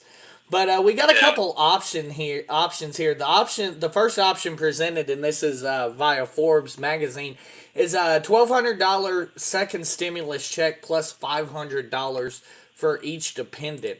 So basically, that's the exact same thing as we got back in March, I think. It was either March or April we got the first one, correct? I have no idea what the last one exactly was because I don't have kids, so that's not something that affected me. But I think that's the exact same. Yeah, which, I mean, once again, something that I would support. Option 2 is $1,200. I don't think there's any American that would turn down $1,200. Yeah, no. There's no capitalist love in America. And I mean, most everyday people, right? And most everyday people in America, your average American, they could use that money just for basic necessities. Right, and to be fair, that kind of money for regularly. To be fair, all three of us, haven't been affected. Our pocketbooks, at least, haven't been affected by this COVID situation because we've all three been able to continue to work, but in our cases, you know, our company I'm an allows us to essential. work from home. But do what now, Sean? Yeah, I'm an essential worker, so I don't have a choice. Yeah, yeah. Wear that mask, Sean. Wear that mask. Speaking of which, that started today. Mask up everywhere you go here in the state of Arkansas, at least. Option two is a Hey, real $1,200. quick, oh, Go ahead. Harrison asked you a question. Do the Oh. phone calls have latency? I think maybe he wants to call in. Maybe if he's going to, go ahead and have him call in because that would be really cool. Yeah, feel free. Yeah, get with him. Get with him real quick. Text him or whatever. See if he wants to call in at least. If he can't, do the camera thing. Right, absolutely. And you can call in 347-989-1171 if you want to join in on the fun here in our second hour. But the second one is essentially the same as the first, but it's limited to the people most in need. So basically, it would be people who, SSI, SSDI, people who have limited income potential. That's another situation where... Now, wait, hold on. Hold on. If you're getting SSI and Social Security and all that, why do you need more money? You're already on a limited income. You're already getting housing. You're already getting those things. The stimulus checks are supposed to be for people that are out of work, right? True. Because people are not able to go to work. I mean, we got hundreds of thousands of people that are actually facing evictions right now because the government protections actually end tonight at midnight. There is no government protection for people that haven't paid their rent since March, or however long that they haven't paid their rent. All the power yeah. to the landlords. You're absolutely right, especially here in Arkansas. Big real estate entities. Especially here in Arkansas, it absolutely is, and that's unfortunate. Option 3 would be a $1,200 second stimulus check plus $1,200 for each dependent. I know Sean and his basketball team there would be very happy with that. $1,200 for each child. Sean, you'd be big baller. I agree with Harrison down here. If one of you can pull up his comment. Yeah, absolutely. Harrison says... I do think Go ahead. Trump is using the stimulus to help with this. Yeah, read it. Whether or not it's a good idea, people along with families want the money and need the money with no question from us about how or the possible repercussions of doing so. Another way Trump is trying to win the popular vote. I totally agree because here we are always needing socialism until it's an election year and giving into a little bit of socialism and giving us the money they already stole from us. Right. To help him win the election. I agree with you there, Harrison. You're right about that. Yeah. Trump this is just a ploy to win votes. If you look at all the European countries, if you look at Canada, you look at the major first world countries that are out there, they're paying their citizens not a one-time stimulus check. They're getting thousands of dollars a fucking month. Well, and that's the thing, too. If you notice... The rent isn't an issue. If you notice, Trump said up until, and I don't even know if it was a full month ago, he said absolutely not. No fucking second stimulus. Absolutely not. And then about a month ago, just all of a sudden, just like that, well, yeah, definitely. We're gonna do another stimulus, and it's gonna be huge. It's gonna be bigger than the first one. Yeah, but it's gonna be huge. He gave out his. This is what people forget. He gave out his first stimulus check right after the election when he did the tax breaks for all the fucking elites in this country. You're fucking right about that. People do forget that. Absolutely. He'll be calling in a bet. He has to pound a beer for the nerves. You know what? I drink on the show. I constantly have Coors Light, and if I don't, I have my favorite hard liquor drink, which is Red Stag. So, yeah, I encourage you to drink as many as you want and come on the show. Yep. Slur your words. Feel free, brother. The next one would be the next one would be a $2,000 a month stimulus. This is something that I've heard quite a bit about. Myself, personally, being at work and continuing, I don't know that I would feel comfortable with that in my case. I would feel comfortable with the people out of work receiving a continued stimulus, but myself, I haven't lost any income. No, here's the problem with that. Here's the problem with that. You can't. They don't have the bureaucracy to go through and pick and choose, who to pay this money to. They don't know who's working and who isn't. Even though people have filed for unemployment, Look at the unemployment not everybody numbers. has. Or rolls. Yeah, it's a great big giant. It's a fuck fest. So they either have to give it to everybody or they can't give it to anybody. $2,000 a month. Yeah, that would be a huge economic boom to the economy. People will go out and spend that money. And I know this because the last stimulus check, they came and dude, I saw people buying TVs like mad crazy. All at Walmart, Target, you name it, all the different places. That's why I have this lovely computer setup I have now. About that. That's why I have this lovely computer setup. Now, can we afford $2,000 a month for everybody in this country? You better fucking believe it. We can. Yes. Our military budget alone is more than how many countries? 37 countries. Okay, we have bases in almost every country in the fucking world. We waste trillions and trillions of dollars for our fucking empire, our military-industrial complex. And it needs to be done away with. But do you know who that's going to hurt, Sean? You know who cuts will actually hurt, though? The people on the bottom. It's not going to hurt the people sitting in the Pentagon. It's not going to hurt the people who are making the most. It's going to hurt the E1s and the E2s and the E3s. Let's be honest here. You know that as well as I do. Hey, hold on a second. Now, you're a Republican, right? Right. Okay, so, just like the Republican GOP president, find another fucking job. Be smarter. Do what you can to make more money. That's the Republican way, right? I can't help it that I do better than most of these fucking rednecks here in Arkansas. Okay? I can't help that. But you know what? I went to college, and I have a good job, and I don't have to worry about a lot of shit.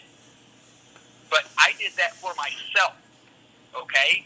I didn't do that because I followed some philosophy or any other bullshit, some GOP. I didn't read Trump's fucking book. None of that shit. But I promise you, any of these poor-ass rednecks show up to his fucking rallies and they get a chance to say something like, hey, we would like a stimulus. He's not even going to fucking talk to them. They're so fucking beneath him. He hates poor people. I agree. He fucking hates them. I agree. Why do they support his ass? Why? It doesn't make any sense at all. He can't stand people. Unless, he like Epstein. Now, the next one that I see is one that... over the same house. The next one I've seen is one that I have seen Trump support quite a bit. Return to work bonus. It says it was proposed by Rob Portman. I know Trump has been quite a bit in favor, but basically you earn regular wages plus an additional $450 a week. It doesn't necessarily say an end date on that. I don't necessarily mind that. Because, I don't know. I'm back and forth on that. And you're a Republican. No, I'm back and forth on this because of the fact that would that encourage people to go out and get, these shitty-ass jobs that, most people don't want to work. I don't want to work them, let's be honest here. But would it encourage people, hey, you don't have to worry about the money. Than work them. Okay, so here's the thing, I've known some government workers who have been laid off, and they're making more with the unemployment and the extra $600. Mm-hmm. Now, I've heard other people that have said, well, shit, I hope I get laid off because I'll make more money too. I've heard that. And I'll be able to sit on my ass and I can take a break. Tolly people we work with have said that. How about, the fact that how many essential workers in hospitals, working for the government, different things like that, they're not getting shit extra.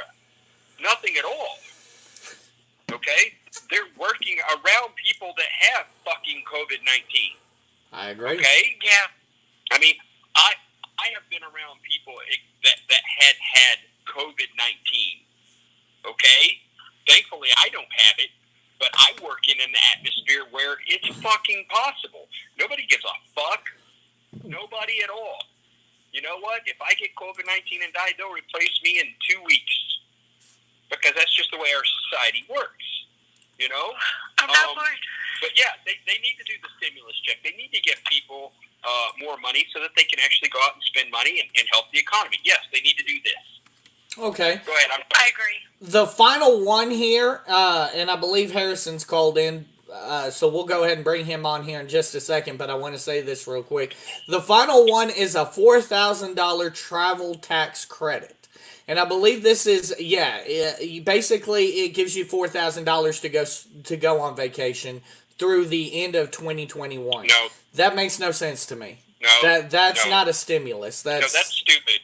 That's, hey, go That's on vacation stupid. and go to You these can't travel places. anywhere. That's saying go to these places we're telling you can't go to, like theme parks and amusement parks and shit, when we're telling you avoid these places because you may get fucking COVID-19. Well, excuse me, the caller just dropped off, so it may not have been Harrison. Yeah, that makes no fucking sense to me. If I looked at everything, honestly, comparing the options set forth, I'd say probably just the same one we got last time, or maybe the $1,200 per dependent. Maybe the $1,200 per dependent, because number one, with the $2,000 a month till the end of COVID, when do you decide where's the finish line on the end of COVID?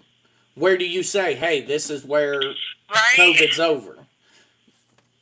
You don't really have a finish line there. Like, how do we deem that? Yeah, I think $1,200 and then maybe $1,200 per dependent, I think would probably be the most effective and most reasonable offer. Because like I said, you can't set that bar and say, hey, this is when COVID's over. COVID is over when, is it when we have no new positive cases? Is it when we stop getting, is it when we're at 0 cases, period? What is the end of COVID? No, COVID's never going to be over. I agree, but what I'm Part of our saying is life the $2,000 per month is through the end of COVID. So where do you set that finish line at? Okay, so you start paying people $2,000 a month, right? You cut back on all the unnecessary spending that we do, like giving billions of dollars to fucking Israel every year so that they can commit apartheid against Palestine. Bullshit like that. We can find the fucking money. When they need money for war, when they need money for tax breaks, when they need money for Israel, they always find the fucking money. Okay? Tax the goddamn churches. There's $71 billion right there. Oh, hey guys, we got a little bit of breaking news. The couple, as you guys remember, the couple that waved the guns at the Black Lives Matter protest, they will be charged. According to St. Louis Circuit Attorney Kimberly Gardner, she said it is illegal to wave weapons in a threatening manner at those participating in a non-violent protest. And while we are fortunate this situation did not escalate into deadly force, this type of conduct is unacceptable. Governor Mike Parson disagrees, called the charges outrageous. Schmidt, one of the two individuals, cites the state's Castle Doctrine as their ability to do something like that, but they will face charges. If there is something like the Castle Doctrine or the Make My Day law in Missouri, I can see this being very difficult to get a conviction, though. I will say that much. Right. Hey, there's another breaking story, too, we need to bring up. The judge that we were going to talk about, whose family was assaulted, her son was murdered, her husband is in critical condition. They actually say that they found the shooter, and it was an attorney who actually had argued a case in front of her, and that he has committed suicide. Now, I'm calling bullshit on this story. She was doing a case about Deutsche Bank, Hey, real quick, Sean, I just want to introduce Harrison is now live and on the line, so Harrison will be joining us here now. He is live and on the line. Harrison, what's up, man? Cheers, brother. What's up, man? We are glad to have you on. Real quick, though, we're talking about this situation in Missouri, and obviously the judge, yes, I did see that it was an attorney. I did not know that he committed suicide, but definitely, real quick, while we're... Yeah, Epstein committed suicide, too. Right. While we're on the subject, real quick, Harrison, what do you think about the people that were in Missouri that were waving the guns at the protesters? What do you think about them being formally charged? Honestly, I would probably say it's debatable. When you said it, I kind of was in awe for a second, because if I had that much money and I had that nice of a house, and there were people apparently yelling things at them, violent things like "I'm going to kill your dog" and stuff like that, I would pull out a gun and I would probably wave it around too. But that's not what I would do. That's the question. I'd probably there's some I guess grounds for I don't know. I mean, I see your point there, though. I mean, that does kind of impede into the area of the castle or the Make My Day law, Sean. I don't want to agree with these cocksuckers, but I mean, I can see where they're getting their case, I guess, for the domicile law. Sean, Tolly, if there were threats made. Were there threats made, though? I mean, Is there any credible video showing that threats were made? I don't know anything about as far as threats were made. I know that they were going through a gated community, but they were on a public street, and they were walking in front of these people's homes. As far as did they get onto the property, they were on the sidewalk. I don't think they got into... Yeah, I don't think that they got onto their property per se, and you know, these people came out with guns, you know, pointing at everybody. I mean, first off, you I don't would point a agree gun with at them somebody standing unless there with it, but not pointing, and she had her finger on the trigger. That's where there's pieces of this scenario that I have issues with entirely. If you come out with a weapon, you hold it to your side, you know, barrel down on the ground. I agree. You got a rifle, hold it down, right? That way, finger off the trigger. That way, you're just standing there. You don't have to say a fucking word. You just sit there and do that. Don't move. People are going to get the fucking message. They will get You could tell they didn't know how to use their weapons. It was honestly almost comical how they didn't know what the fuck to do with their weapons. Yeah, but the way they got the trigger like that. Yeah. I mean, they looked ridiculous, too. They look like a couple of cowards to me. I mean, you can walk out on your... Yeah, you could just walk out on your porch and just hold your weapon down and just be like, look, you know, I'm making a stand right here. Don't push it. And I think people would have respected that. People would have just been like, oh, shit, okay, you know... Let's not fuck with them. Business. Yeah. And that's the thing, but I mean, I can see Harrison's point where the case can be made if there is a domicile law or a castle law or whatever in Missouri that's like the Make My Day law. For those that are unfamiliar with Make My Day, if you come on my property, I don't know if Arkansas has one, but if you come on my property and you fuck up, basically, guess what? I can put a bullet in you and I'll get away with it. Just to put it in perspective for a second, if I could interrupt, go ahead. I saw an interview that he did with his lawyer. I think it was on CNN or Fox News. I'm not sure. It's all the same thing to me now. He was the points he was making were that he felt like his life was in danger and his family's life was in danger, and there was a lot of verbal threats. I guess that's what. See, I would not. I'm kind of backtracking on my initial statement. I don't think I would wave my fucking gun around at people's faces, especially if they were coming up to me. But I would definitely pull out a gun and be like, have it on my side at least so that they can see it, just to be like, yo, you can't come up here. But yeah, I mean, you can have a presence of being armed without pointing a weapon at somebody. Right. You know, too many accidents happen. Proper weapon training is having that presence without know, having your damn finger on the trigger and Yes. his awful muscle Right? control. Like, he did not know what he was doing. That's Isn't something. it funny that the liberals fucking know that? That's something though that needs to be said. You know, I believe that not only should you go through a concealed if you want to conceal, you should have proper weapons training. You should have proper weapons training if you want to own a weapon. Period. And you should once again have to continually be recertified. Thank you. That's that. I mean, I'm a It should be Republican, just- but I completely think that. Yeah, it should be just like owning a car. You should have to go to class. You should have to pass a test. You should have to have liability insurance. You should have to register. Everything that you do to drive a car, the same thing should be done for a weapon. So Yeah, that on way, that point, people will you should be retested at a certain age, around 60. Licenses, you really need to be. Oh yeah, I would even agree with that. I didn't think about the age thing, but yeah, that's a good point too. I mean, once your mental faculties may be diminished, you don't need, you have no business owning a weapon. I mean, everybody knows old people skeeve me the fuck out, you know, just like midgets. So, yeah. I love you, Sean. But I mean, yeah, I completely. Now, if I ever see an old midget, I'm fucked. I'm gonna fucking die right there. Oh, I love that.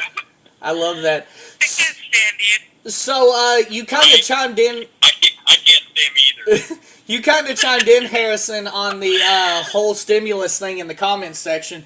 But of the proposed things we've heard as far as stimulus relief, what do you think is the most feasible and most economically sound, I guess, idea that has been proposed? I said the $1,200 and $1,200 for every dependent, because I can't get on board with the $2,000 because you can't set a definite COVID's over date. What do you think, Harrison? You might have to repeat it real quick, because I was trying to get connected. I had an issue. I had to call back in also, so I did not catch the point. Yeah. Say So- them all again, Michael. So essentially, what I said was I would agree with the $1,200 single check plus $1,200 for every dependent.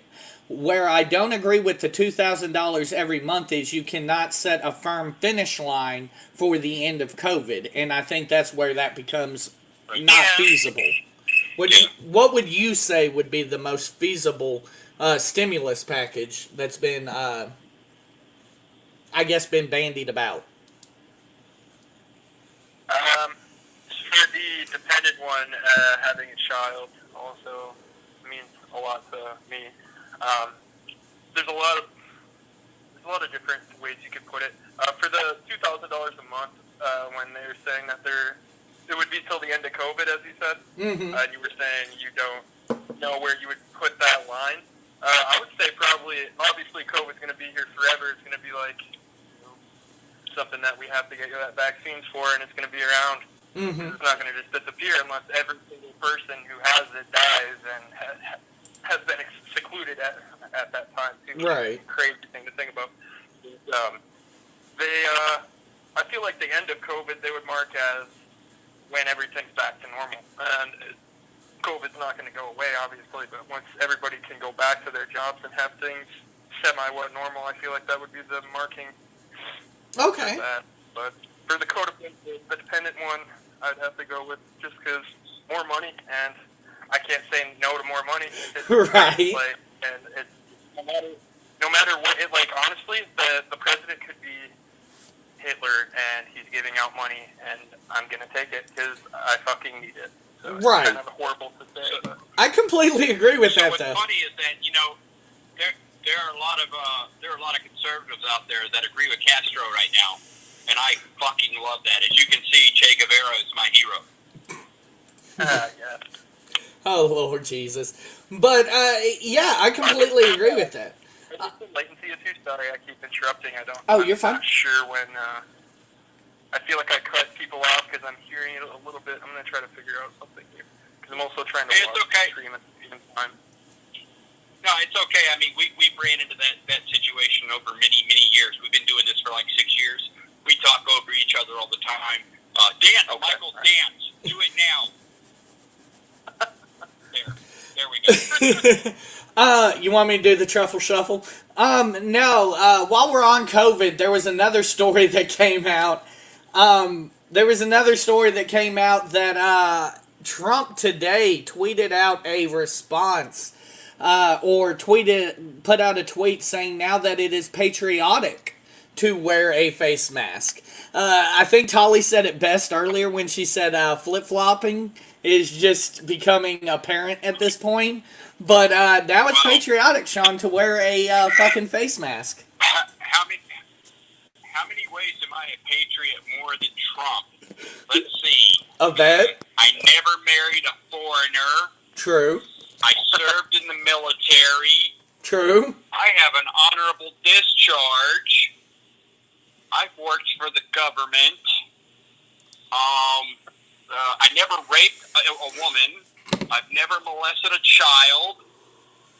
I never grabbed a woman by the pussy without consent. Very true. Let's see. I don't hate black people. Very true. You know, I'm like Jerry Maguire. I love black people. Yeah. But I mean, pretty fucking awesome. The Kanye West and the Michael Myers. Oh my god. That thing was hilarious. Yes, it was. that really was funny. Yeah. Looking back on it, like, About once a year. looking back on it, 15-year-old me was pissed off and was like, don't you talk about George W. Bush like that. But looking back on it now, being 30, I'm like, dude, that was fucking hilarious. It was. Like, Mike Myers' face just lost all color. Like, he just went... And Mike Myers is Canadian, too, mind you. That's one of my favorite moments in American history right there. I mean, it's such a pop culture thing when you're watching that live on television, and Mike Myers is just like... Literally, you could see the color drain from that man's face. It was so hilarious. But... I felt so bad for him. He didn't know what to do, poor guy. I think he even stammered too, didn't he? He was like, But yeah, I mean that. Yeah. You know, if you could pull up that clip and play it, that would be awesome. I will effort to do that. I don't want to tempt the reverb gods right now though, because we had that issue earlier with the sound and the microphones wanting to give a little bit of feedback to each other, and I don't want to blow up anybody's ears. I'm trying to watch the stream because it's all coming through my headset, and I got to hear everybody talking from like 30 seconds ago, and you guys talking now, so I'm not gonna be able to watch them. Yeah. With that being said, though, the whole mask thing, let's go ahead and get into that real quick as we continue, multiple states, Arkansas included. I'm not sure about what Michigan is looking like on a daily basis where you are up there, Harrison, but we continue to set single-day records for new COVID cases every fucking day, it seems like. Now we have the governor of our state here in Arkansas, Asa Hutchinson, mandating as of today that you must wear a mask, and I believe he said that the fine will be between $100 and $500. Anybody 10 or under is not subjected to this, which is crazy to me because at one point oh my God, Sean. At one point we believed that they were the most susceptible to COVID, but Michigan is like 2 and under. Oh, really? That's crazy. So you guys have a mandate and 2 and under isn't subjected? Yeah, they say that the children under 2, or it might be 3, it's actually not good for them to wear a mask. But then the Michigan law says that everybody has to wear one. I actually almost got into an argument with somebody at Walmart trying to walk into Walmart. I had a mask on. My son doesn't because he's only 2.5. And most of the time he doesn't even really want to wear them. Okay. Now, I haven't seen anything. That's actually news to me. I haven't seen anything saying that the younger, 2 and younger, but I mean, I guess I can understand it too. Plus, let's be honest, when you're 2 and under, you don't want shit on your face anyway, so the kid's going to be grabbing at it anyway. That's true. But our governor here in the state of Arkansas has come under quite a bit of fire. I don't know how your governor's doing there in Michigan, but our governor here in the state of Arkansas has come under quite a bit of fire from the right wing, saying that this is tyranny to require somebody to wear a face mask, and it violates constitutional protections, all sorts of shit. Sean, I never thought that Asa Hutchinson would be bashed by the right, but here you go. Well, Asa Hutchinson's going to be bashed by the right because you have a bunch of people that are uneducated, ignorant rednecks that think it's their constitutional right to walk around without a fucking mask. So, that's just Arkansas for you. Yeah. I mean, and that's unfortunate. Asa, I've heard people call him mini Trump before. And let's be honest, he does side quite a bit with Trump. But has there been quite a bit of backlash up in Michigan, Harrison, as far as the mask mandate up there? Well, you got people that don't want to wear them, and ones that say that they have underlying conditions and they can't legally be forced to wear it. Whether or not they have proof that they have underlying conditions is, that's speculative. But there's a lot of people that get away with it, and there's a lot of people like me. I just find it, I don't really, if they're telling us to wear them, I might as well. I don't have a huge issue with wearing a face mask. With me, I have severe, I guess you could say, social anxiety or regular anxiety. Mm-hmm. So wearing a face mask is like a plus for me. I get to go out in public and nobody knows who the crap I am. Yeah. Yeah, absolutely. I can agree with that.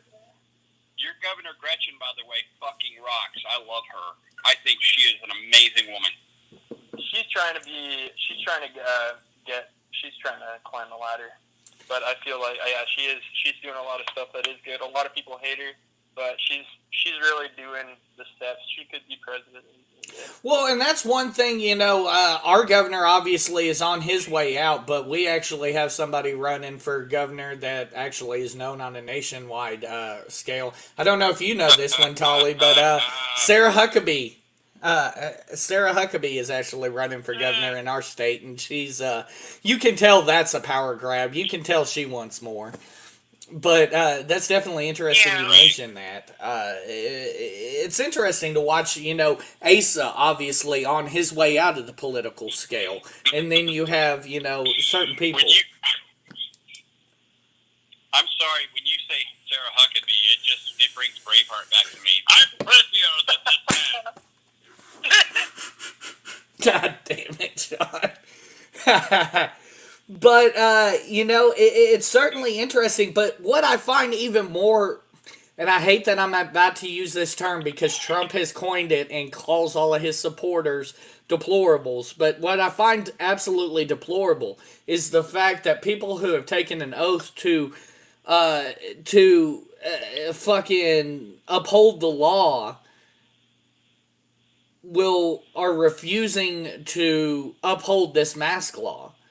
I don't know if you two have seen this, but how many fucking cops have said, I ain't gonna enforce that. If you don't want to wear no daggone mask, you don't have to in this city. Motherfucker, that's your goddamn job. I feel like if they did do this for every single person, the cops would be even more. So, I mean, I agree, but at the same time, it's getting to the point where, honestly, I think this is, at least for our state, the last straw. This is, if this shit don't work, we're going on lockdown tighter than we were before. I feel like this is the last-ditch effort to keep us from doing that, but I feel like, number one, the reaction is going to cause us to go into lockdown, because people are still going to be not wearing their fucking masks. It's going to hurt their pocketbook, hopefully, but, there's no scientific proof that I've seen that an adult, I've heard just about everything running the gamut. Oh, I can't breathe in the mask. Oh, so on and so forth. But I've seen so much scientific proof to the other degree, where your oxygen level is not affected by wearing a mask. And I've heard people say, oh, but it doesn't protect me. But it protects your neighbor. You're protecting Sean, Tolly, and myself. If you have it and you don't know it. You know, in Michigan, if you're not wearing if you're wearing a mask, you're protecting not only Harrison, but his 2-year-old child. Or 2.5, excuse me. 2.5-year-old child. Compassion, people. Don't be selfish. Right. True.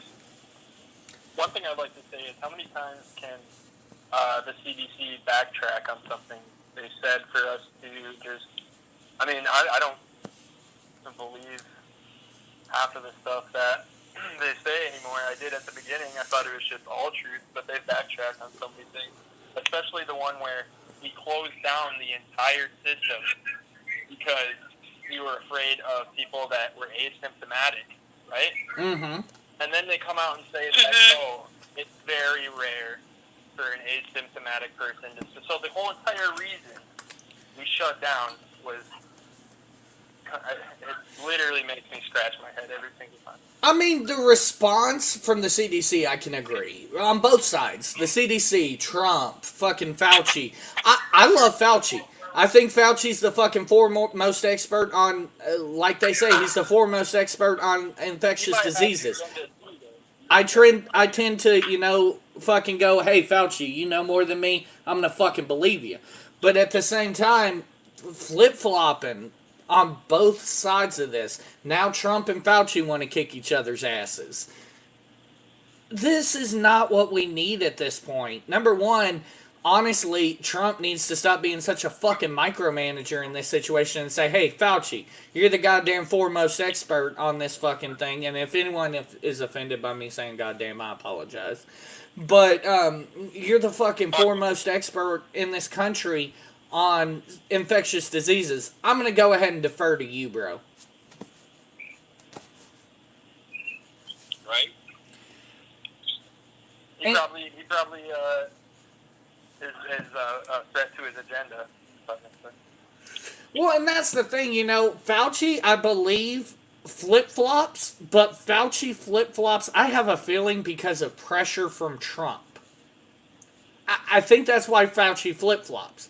I've never seen Fauci stand up to Trump in these meetings, and I don't even know if he's still in these briefings where they all line up and they don't social distance and they're in the fucking briefing room of the White House. Do they still do those?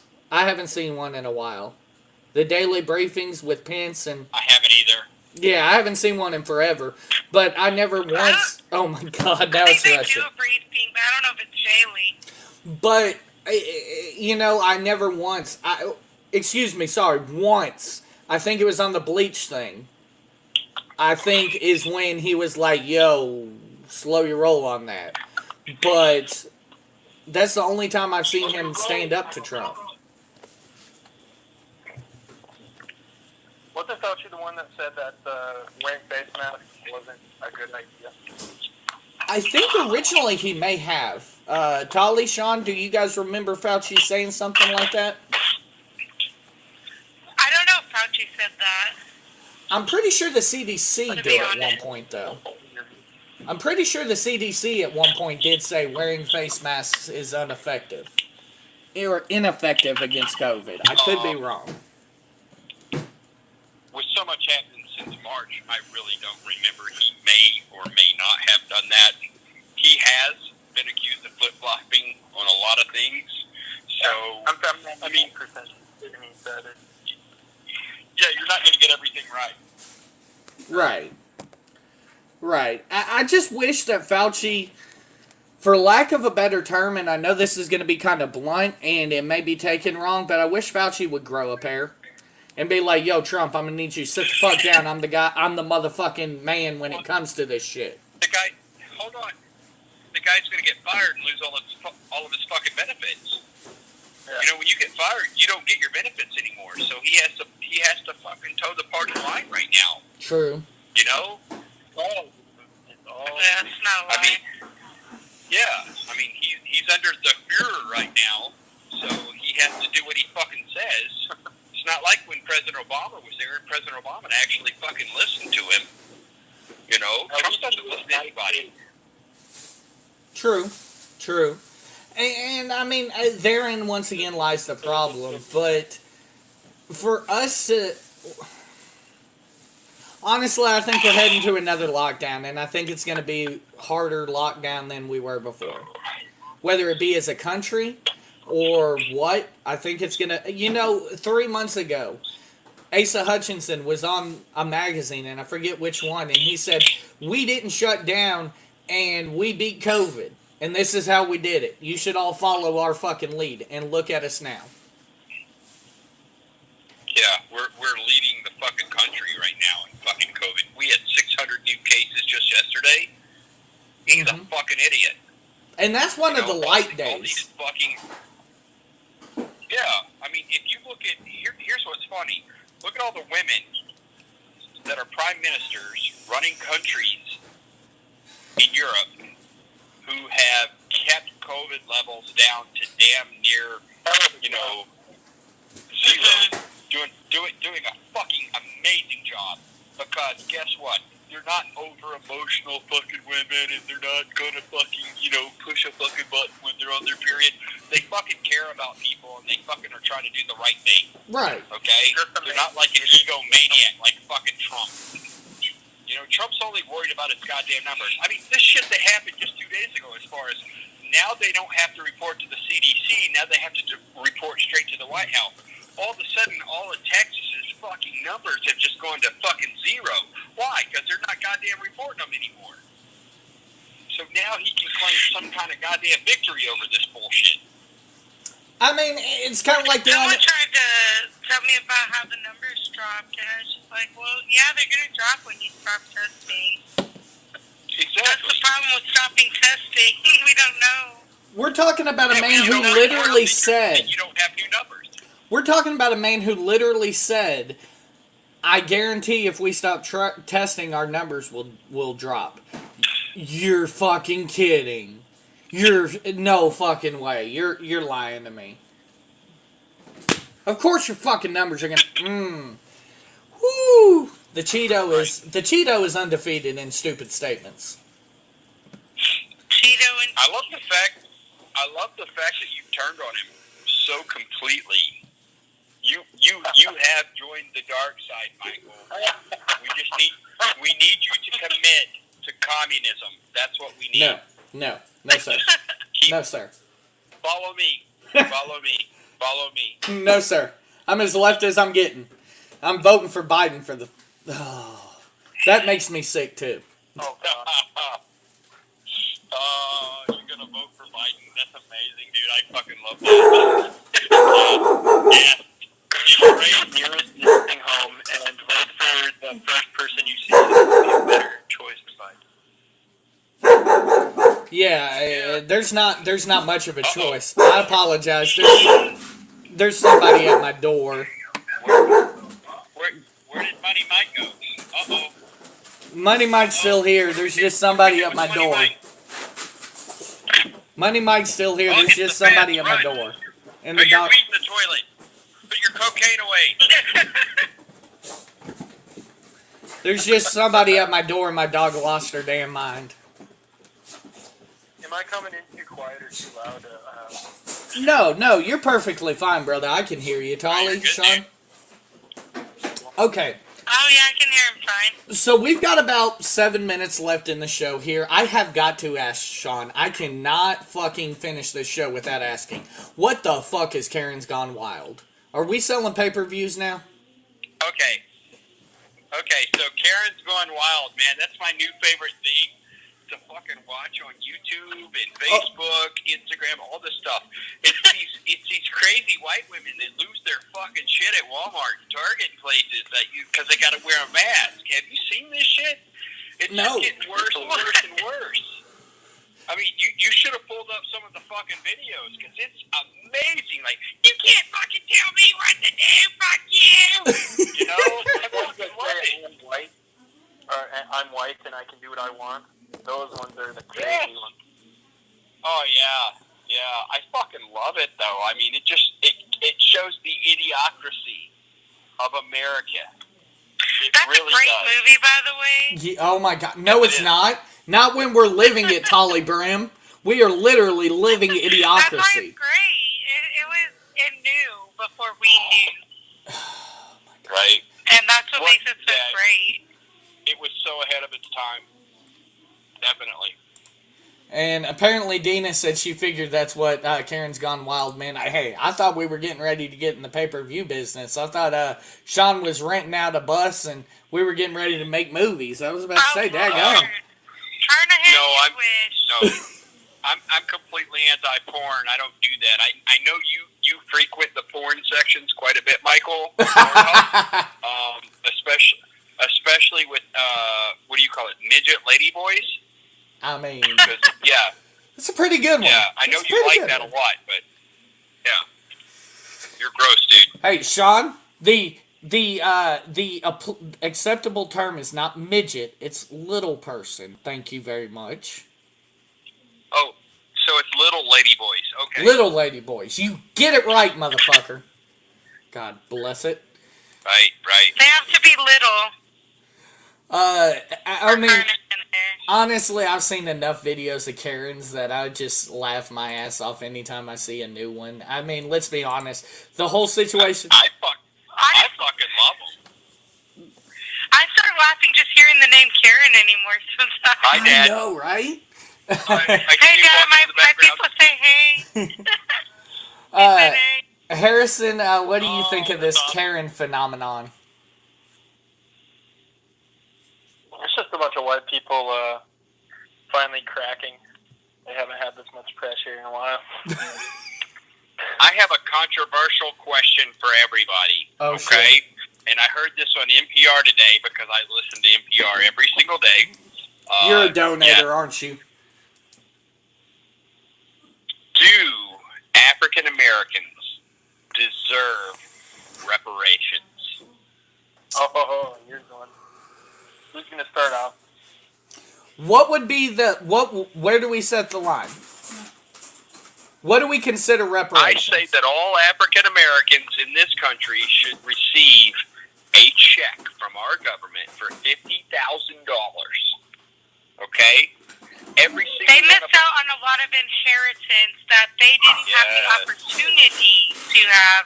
Yes. And that's where I'm usually controversial because when it comes to the talk of reparations, I'm on the side that they should get some retribution for the contributions Yes. that their ancestors made to the success of our nation.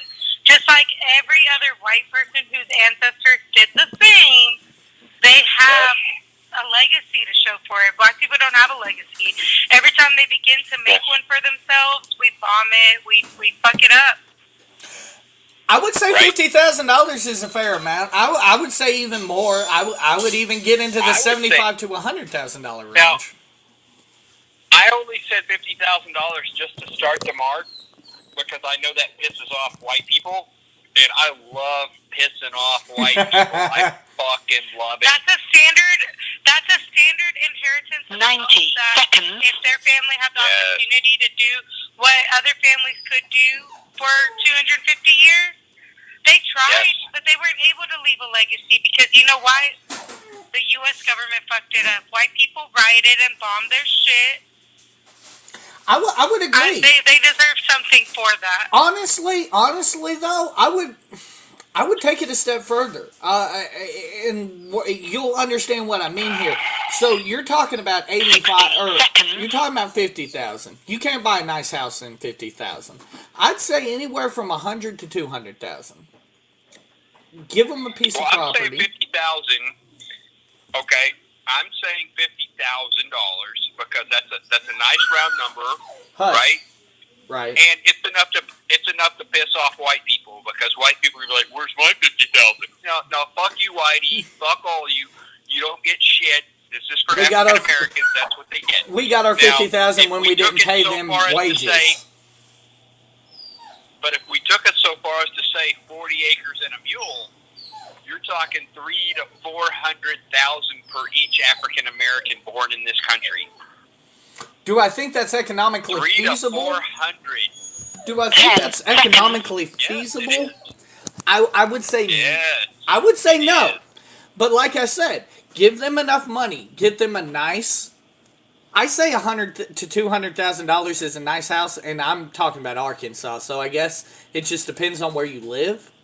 But give them enough money. What if they live on Long Island? Yeah, talking about exactly. reparations, I think Hawaiians deserve reparations for land they don't get to.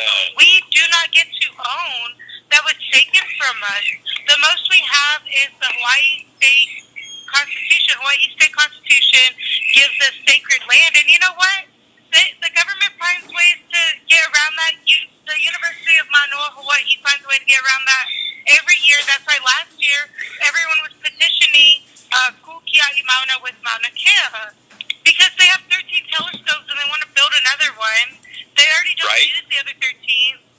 It causes pollution in our naturally cleansed water from the volcanic rock. You have the best tap water in Hawaii because the land takes care of it. But what you'll see in Hawaii is they don't get to own land. And so when I think about Native American reparations, reparations for African Americans, I also think of reparations for Hawaiians, and I think about it in the same way. Yeah. I could agree. No, you know, she's absolutely right. Honestly, though, if you want to look at it, if you want, no. I honestly think that we should kick all the white people out of Hawaii. I think we should kick all the white people out of Alaska. Okay, because those are two very indigenous parts of this country. And isolated parts of this country.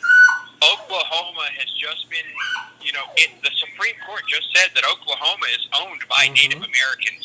So we need to kick all the white people out of there. We actually need to go back and look at all the treaties that were written in this country that were promised to Native Americans, indigenous people, and we need to give that land back to them, because here's something that most people don't know. If you look at what the United States government calls a reservation, it's actually labeled as a prisoner of war camp by the United States military. Yep. It really is. So we need to end that. We need to go ahead and give everyone back what we took from them. And, white people are going to suffer quite a bit if we are going to do that. And we need to do that. We need to make things right in this country. So here's the thing I'm thinking of. I would agree with you on the Hawaii thing. I think a more palatable and a more feasible response, though. I agree. Like I said, I agree with that. But I think a more palatable and a more... But no, here's my thing. With reparations, everyone always wants to talk a dollar value.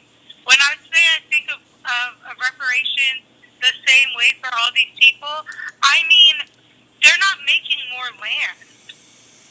They're not? You know how many homes are owned by the government because of Medicaid every year, and they just sit there abandoned? How much land is government owned and they don't do shit with?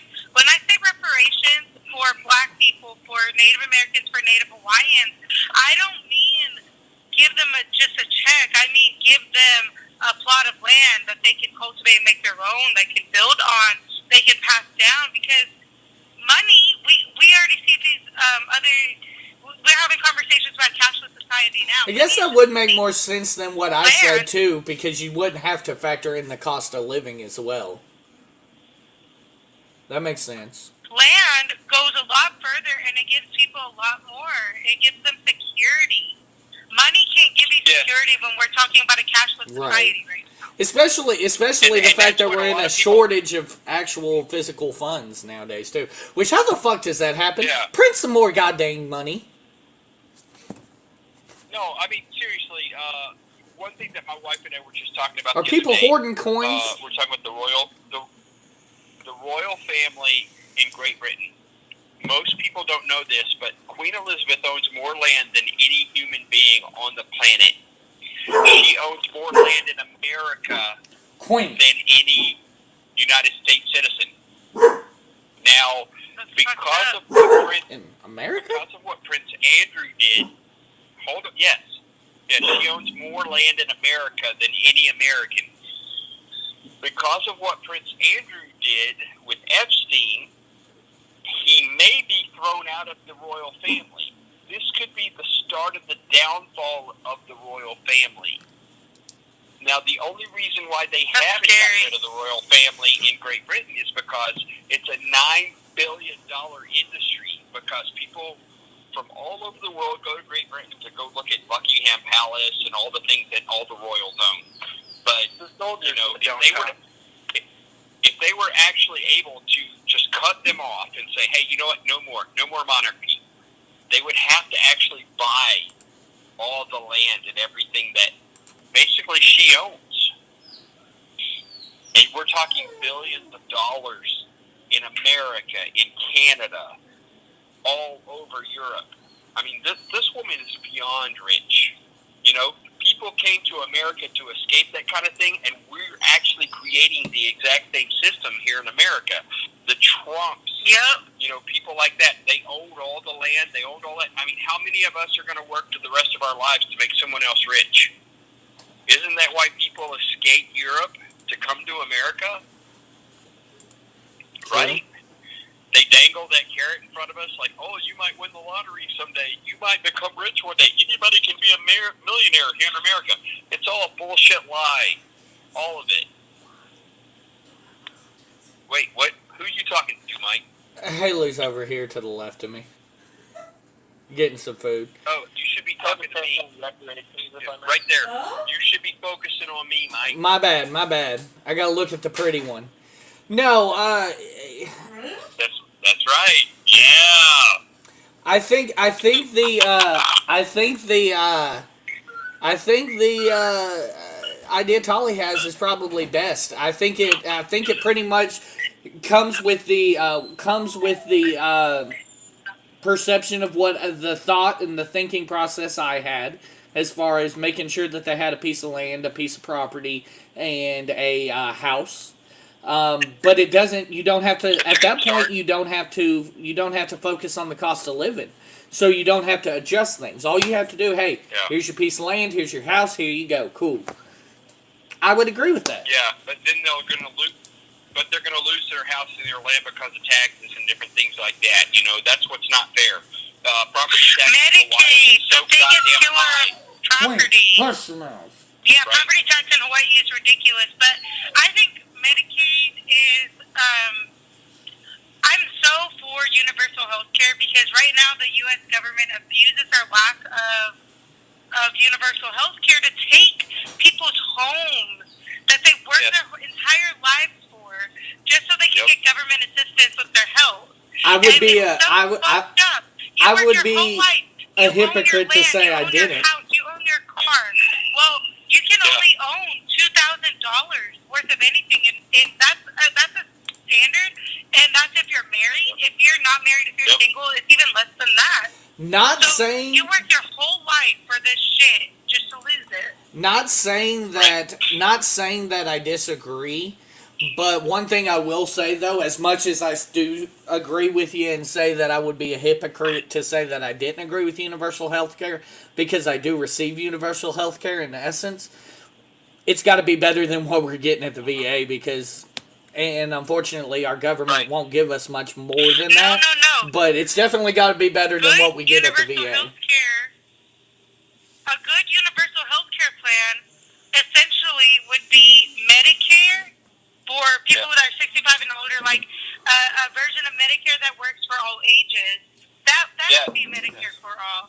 And then from there, absolutely, the actual care senior citizens get for retirement would be exponentially better, because they would have to be. The care veterans get for the time that they do serving our country would be better, because it would have to be. Raising the average standard for every American's healthcare so that we all have access to it makes the government-funded healthcare that we already have for people 65 and older and for our veterans better. That's the only repercussions that we'll see. I can agree. And what a lot of people don't know is that America created Germany's universal health care system. America created Japan's universal health care system after World War II. We did that for them. They have better health care than we do. You know what we need here in America? Boom, right there. Watch this. Shut up, Sean. I'm going to ignore you. I'm going to ignore you. I'm gonna ignore you Universal healthcare. because in theory, communism is great. In practice, fucking human nature gets in the way. Anyway, with that being said, It's never been done. uh, Points on reparations. do what now? I might have a different take on reparations. Okay. Mm-hmm. So let's start off at square one. When you're talking reparations, okay, let's talk African American. Mm-hmm. Let's ask them, what do they feel like would be a fair thing for reparations? So Good far, point. no one's come to an agreement. The money thing has angered a huge groups of African Americans because they'll be putting a price on it. It's a good point. Different talks about land and things like this did not seem feasible to a lot of other groups of African Americans. In general, they haven't really come to a huge agreement or, as you would say, Consensus. asking the government for this type of thing. There's no actual, solid thing that they've decided. It's a good Okay, point. so I feel like if we were to give them any type of reparations, I don't think there would be a single dollar amount or amount of land that you could give to a whole entire race of people to keep them happy about what has happened and what still continues to happen in this country. And the only Agreed. people that it would make happy would be the white people that are, okay, here's your reparations, now we can get it out of the way. Yeah. Now you can't bitch anymore.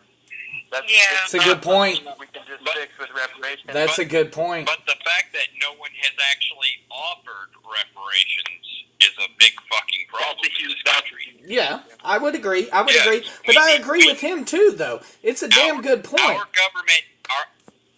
Our government gave reparations to the Japanese that were put in internment camps during World And War Native II. Americans. I'm actually part Native too, so I know. Yeah, some, not all Native Americans. We've broken so many treaties with Native Americans that it fucking sucks, right? Like I was saying before, Oklahoma's owned 100% by Native Americans. The Supreme Court just said that.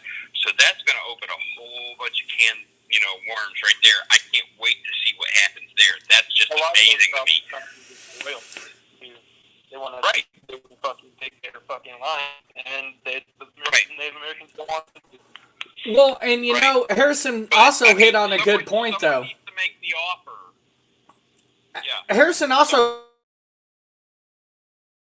hit on a good point, though, Sean. I agree that somebody needs to make the offer, but Harrison made a damn good point. He stopped short of exactly saying this, but who are we, number one, myself and you especially, Sean, who are we to sit here and put a price tag on the suffering, the years and years of suffering, whether it be a house, whether it be a certain amount of land? Who are we to put a Something price is tag better than on nothing. what they should get? Something is better than nothing, Right. right?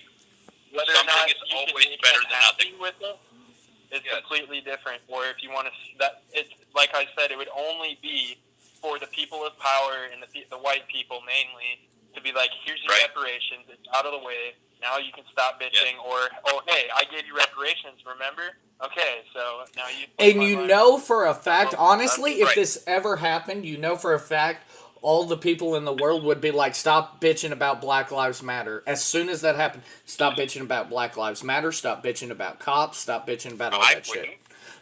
I wouldn't. Not us, I but would- the people that are against that situation and don't understand the systematic Some people racism would, in yes. this, yes. I remember actually watching the Oprah Winfrey show back in the 80s when they were talking about reparations. This was like 87, 88. And I remember they were talking about giving African Americans like $30,000 each. And That's not I a remember lot. this old white man jumped up in the audience and he's like, for $30,000, I'll send them all back to Africa. And it's like, well, first off, that's not feasible. Second, you're a racist piece of shit. And third, $30,000 each is not enough. I mean, you're talking You're gonna need a bigger 350 years of systematic racism against one particular race. Hold up. Just one. Have you guys? That just made me think about something. Have you guys seen these people who are trolling the people on Facebook who are saying, "Let's all just send these African Americans back to Africa, and let's send the Mexicans back to Mexico, and all that shit"? And these people are like hitting these dudes up in the comment section with their Cash App and saying, "Okay, go ahead and buy my plane ticket. I'm waiting." Oh yeah, I love love I that. haven't seen it. Oh my god, I'm gonna have to haven't show seen you it yet. some, No, Sean, that's but I cool. love that. I absolutely love that. And of course, not a single person has ever paid Hey, it. if anybody wants to give me reparations to move to Canada, dude, I will so give you all the information that you need so that I can get the fuck out of here. I will do it in a heartbeat. Just pay my way, and I'm gone. All right? I'll become a Canadian quicker than shit. I'll go to Cuba. I don't give a shit. Right, Switzerland or Canada. There you go. Right? There you go. Well, guys, we're gonna go ahead and wrap things on up. Harrison, I appreciate you for coming on. Maybe we can get you on a little bit more next week. Next week, of course, don't forget we do have the gentleman who is challenging Tom Cotton coming on right at the top of the show. I can't wait. Me either. I can't wait. I I think can't wait. That's going to be amazing. Did you tell him the name of the show? Yes, I did tell him the name of the show. And I sent him all of our social links and everything so he can watch our shows. And he still agreed? He absolutely did. Holy shit. No, I mean, let's be honest. I can't wait. Let's be honest. I'm No, not. what most people don't know, that listen to the show, when Tom Cotton was running for Senate, we actually got his campaign manager to come on the show. The night before the election. And of course, Brad and Michael, they were playing coy and they were going by the rules. And I'm like, well, what about the Koch brothers giving them all that goddamn money? You were making me sweat that he night. got pretty- You were making me sweat that night. Yeah. I'm sitting here thinking, Yeah, oh God, that we're never guy getting regretted another never coming on the high-profile goddamn show. politician Yeah. again. I was like, we're never getting another high-profile politician again. Our career's over. Damn it, Sean. But no, I really look forward to It that. was fun. Sean, play with kitty gloves next week. Even though I have a So feeling. when does the I will. after show start? Do what? I will. I promise. When does I will. the I after show promise. start? Do what now, Harrison? I'm sorry. When does the after show start? Well, technically we're in the after show right now. We're about 17 minutes over. There's not going to be much of an after show tonight. I've still got to eat dinner and get ready for bed. I've got a big presentation coming up. Same. You know what? Shut up, Sean. Sean, you're using... Never mind, I'm not even going to correct you because... Oh, sorry. There you go. There you go. That there is- you go. that is. Sorry. Wrong form, too. You got to have the thumb out... thumb unencumbered for exploring. Dude, I'm sorry. I'm not a homosexual. I don't know how it all works. So you're the expert. Go ahead and teach us how to do that. I'm an expert in something? Hold up. I can now change my name. Hold on. You just heard that. Mark it on the calendar. Yes. You roll the balls like this. I'm an expert, Mike, now.